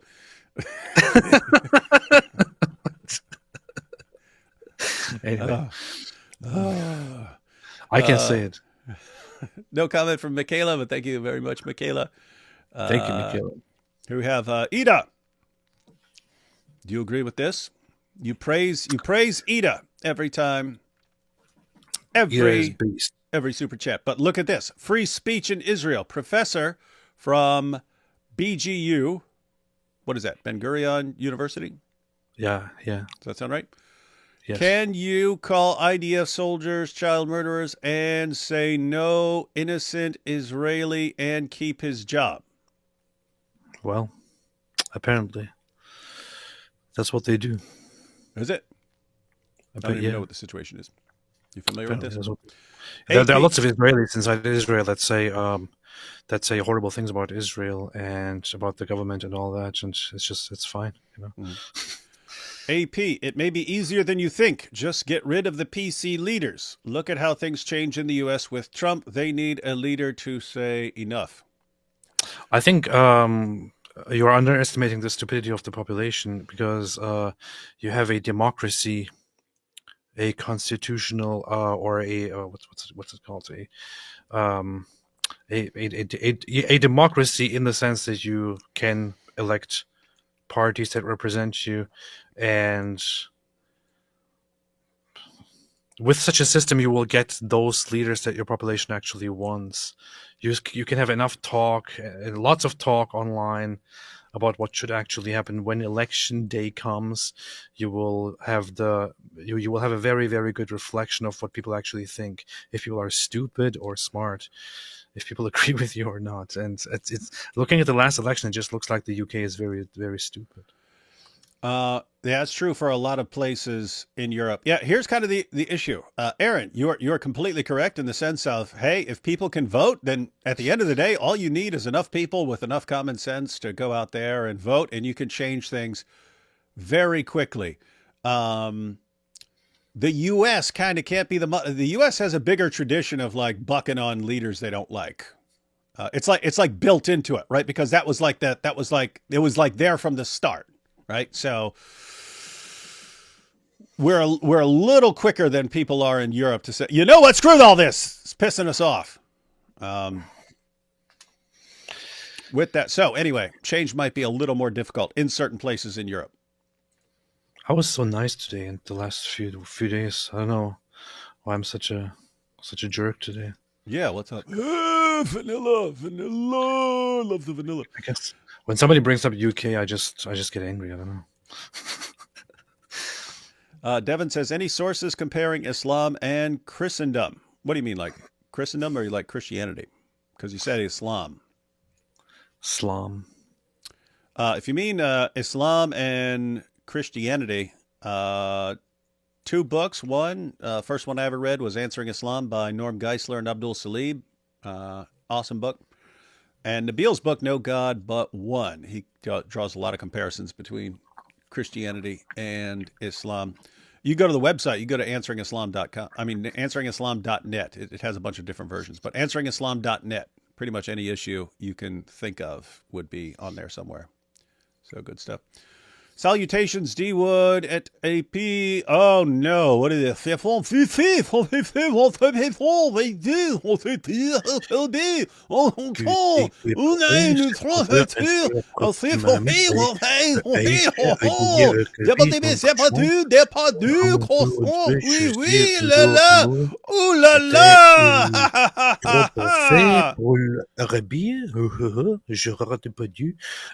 don't know. What does it say? This says, according to Google Translate, greetings, D Wood and AP. What could be between the Prophet Muhammad and Aisha or Dihya al-Kalbi? A pig, a donkey, or something else? Or was their love too perfect for Arabia? Ha ha ha ha ha. Donkey. And then a little, what is that? A donkey? What is that? That's a goat. That's a goat. AP is Turk secret agent. That's why he's against Brits. Yeah, he could be. That's true. I'm suspicious of that as well. AP, when you get baptized, can you film it? Yes. They're asking you to film your baptism. And make sure they're not just sprinkling you with water. Make sure they're actually dunking you. Well, I'm not sharing anything, but I feel like when people ask me, I feel like maybe I should just make another video updating you everything. should. You should be vlogging your entire thing and do I just don't everything, want but do it. But you have to act like Lily J the entire time. Hey, here I am at church, everyone. Oh my I want to kind of, gosh! Oh my gosh! Oh, I just went to church. Oh my gosh! I want to kind of limit the publicity aspect of it because, and I'm not saying it like, oh look, I'm so humble, I'm not public. No, not because of that at all. It's because I feel like I want to abstain from influencing my state of mind while going through the process. Yeah. No, That's why. You're being wise. So here on the one hand, you're a YouTuber. You have a bunch of people who are really interested in what goes on in your life. So, as a YouTuber, you like sharing that stuff. With that said, this is serious stuff. Yeah. And you Yeah. don't want to be doing stuff for show. You don't want to be doing Yeah. stuff for show or for clicks or anything like that when they're on important issues like that. So it's tough. It's a tough call. It's like, how much do I share and how much do I just, put off till later or something like that? I visited church this last week, and I guess I can just mention it without making a video about it. I've been to church again, and I like it, and I love it, and this time I actually felt very, very drawn to it, and I had a long conversation with a monk there, which was very, very powerful. Actually, he gave me a whole different perspective. A man. Buddhist It was monk? like no, Like a an Shaolin Orthodox monk? an Orthodox monk who was very, very, very impressive, and I was just very careful not to praise him in his face. Would you describe him as based or not? Very, very super based. Okay, super What based. also impressed me very much is like when I expressed to him how much I appreciate what he tells me, I notice how he totally ignores that and just continue and I got that because it's like he kind of, I guess, adopted this whole thing of like attributing this to himself or anything like that. It's a very, very interesting state to be in. But I had a long conversation with him, and you know what? I told him about my main problems, which is I have been actually kind of praying and doing certain things for a month now, but I also have a hardcore atheist, hardcore skeptic aspect, which is like, oh, if I'm not 100% sure about it, if I don't 100% know, then how can I be sure if I want to be part of it, and so on, and I'm kind of scared of this. And he had a long conversation with me about pursuing knowledge and pursuing truth, or pursuing your own convictions, or just humbly accepting wisdom. And I could never even try to put it as nicely as he put it with the speech that he gave me, but it was very, very moving. And you know what? I kind of I basically told him what I got from that conversation, and honestly, I kind of made a big confession there, which was that I feel like over the years I ended up simply just worshiping knowledge, and just worshiping knowledge for itself, and worshiping being knowledgeable. In fact, maybe it also comes with just having having publicity.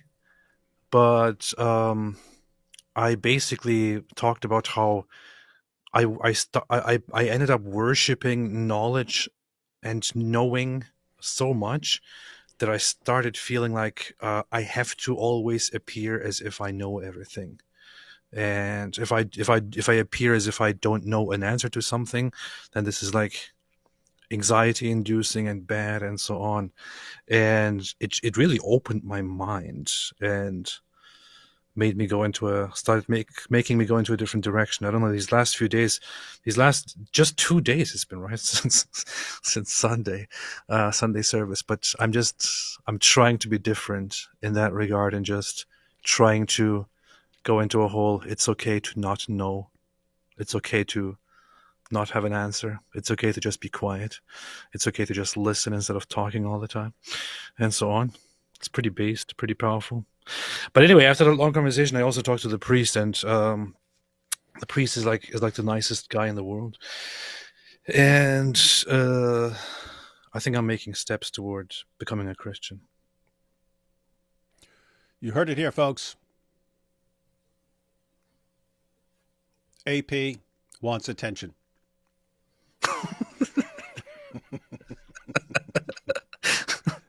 Exactly.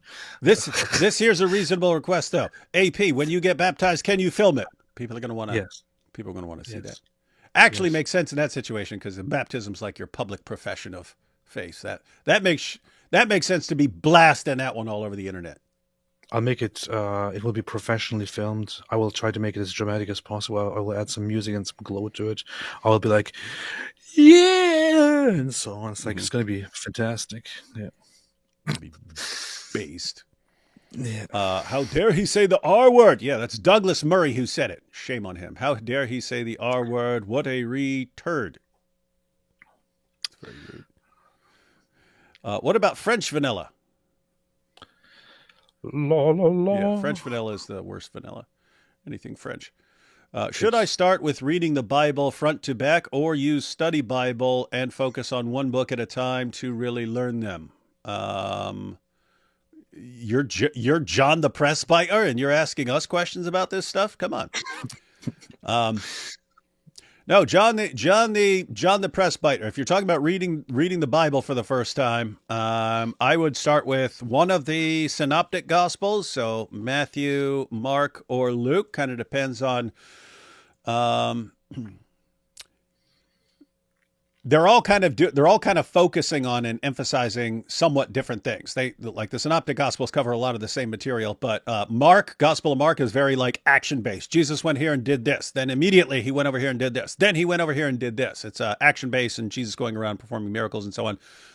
Matthew has a lot of the same action, but adds several of Jesus' sermons. So he's focusing on what Jesus was saying during his sermons. Luke covers a lot of the same material as in Mark and some of the same stuff that's in Matthew, but focuses more so on Jesus' parables, lots of parables and so on. And John, so I would pick one of the synoptics, and then Gospel of John. He focuses more on Jesus' personal interactions with specific individuals, like a woman at a well and Nicodemus and so on there. So I'd read one of the synoptics, then Gospel of John, then probably the book of Acts, then Romans. Then I'd go back, read straight through the New Testament, and then go and then start at the Old Testament. Now, and when I say I don't just mean reading it. You might want to spend a lot of time just on reading a gospel or something like that. But I'm talking overall pattern. One of the synoptics. Gospel of John, probably Acts, then maybe Romans, then entire New Testament, then go through the entire Bible. Powerful.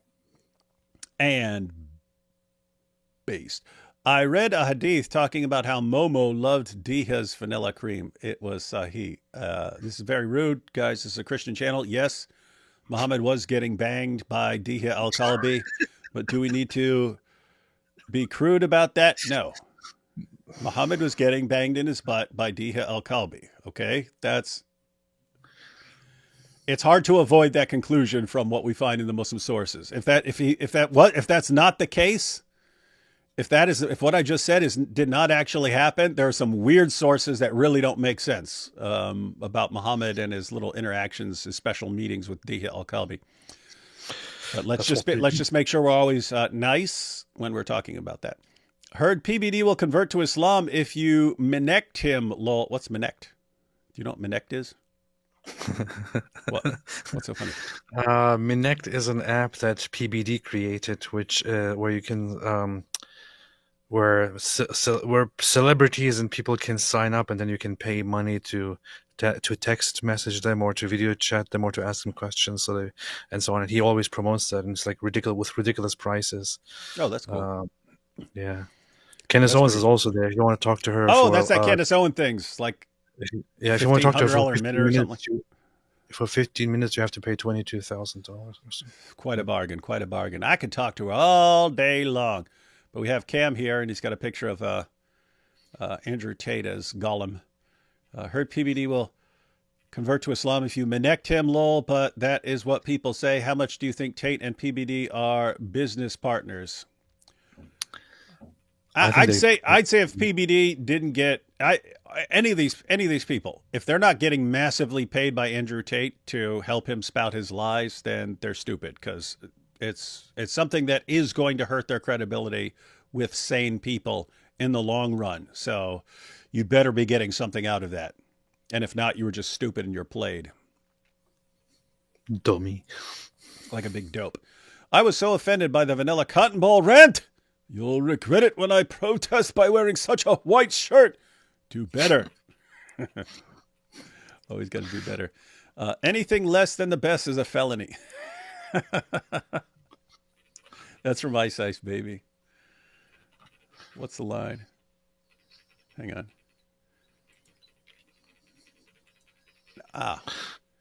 Anything less than the best is a felony. Love it or leave it. You better gain weight. You better hit a bullseye. The kid don't play. It's been a while since I heard that. I don't know that we can just stop, collaborate, and listen. Is that how it goes? Ice is back with my brand new invention. Oh yeah. Yeah. That was back when everyone had to pretend to not like him, but everyone was listening to it because it was a jam.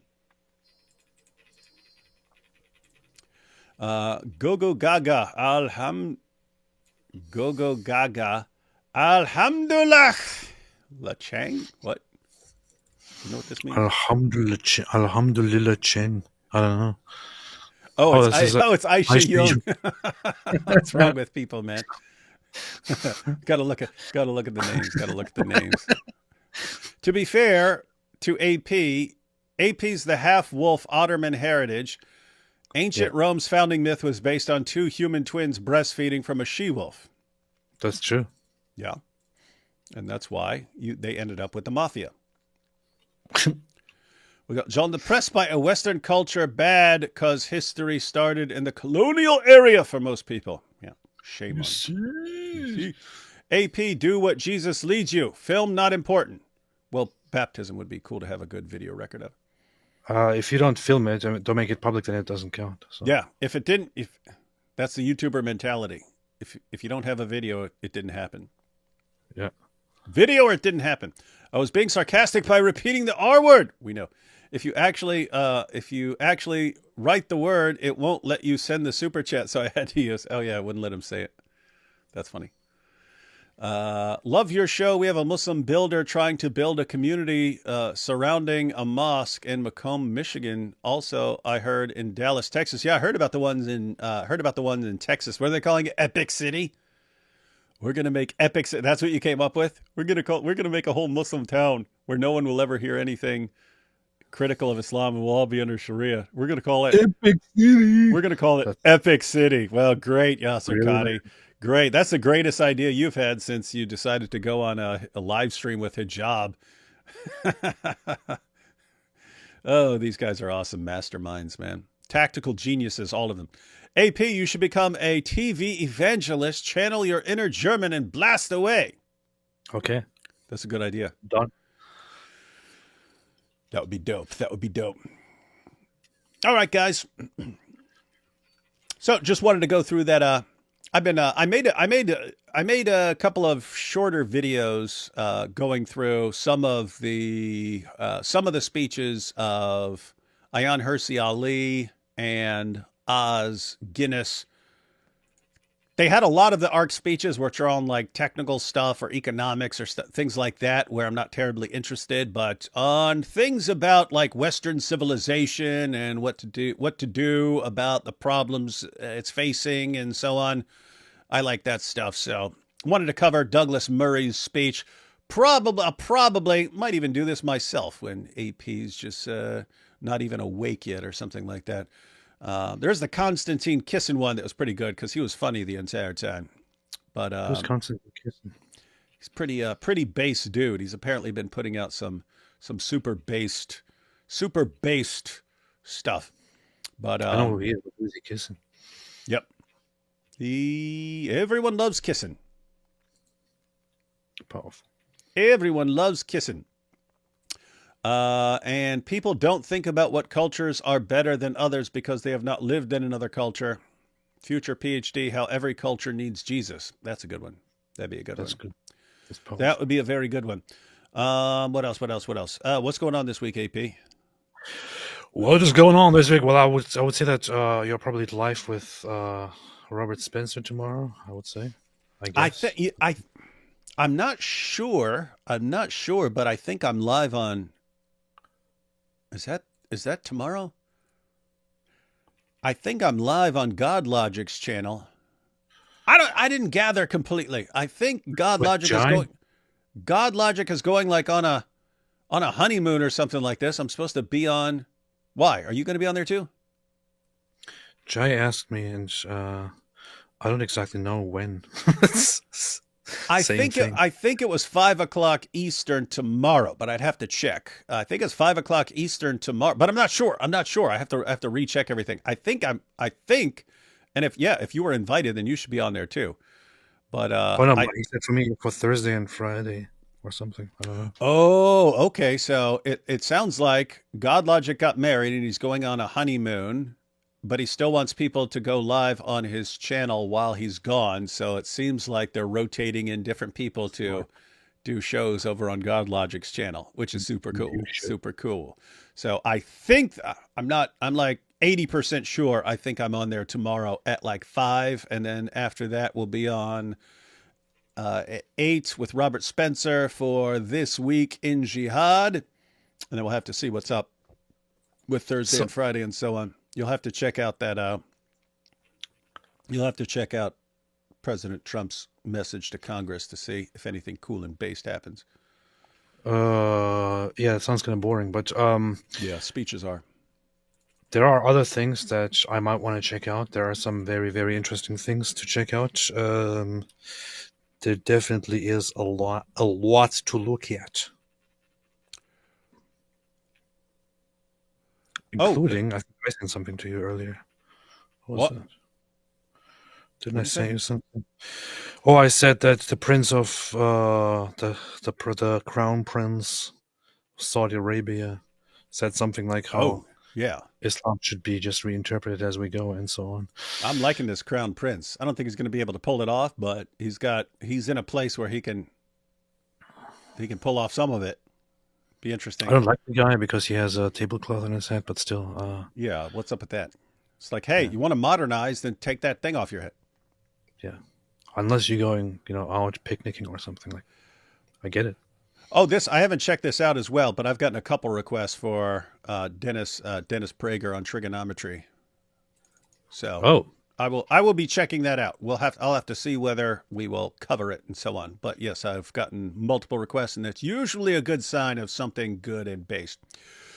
All right, ladies and gentlemen, so should be a couple things going on tomorrow. Should have a video out tomorrow morning, and then a couple more things this week. We'll have to see what happens. Beast. All right, everyone. I will catch you all tomorrow. Don't run too fast. Lord willing. Catch you all then. Beast.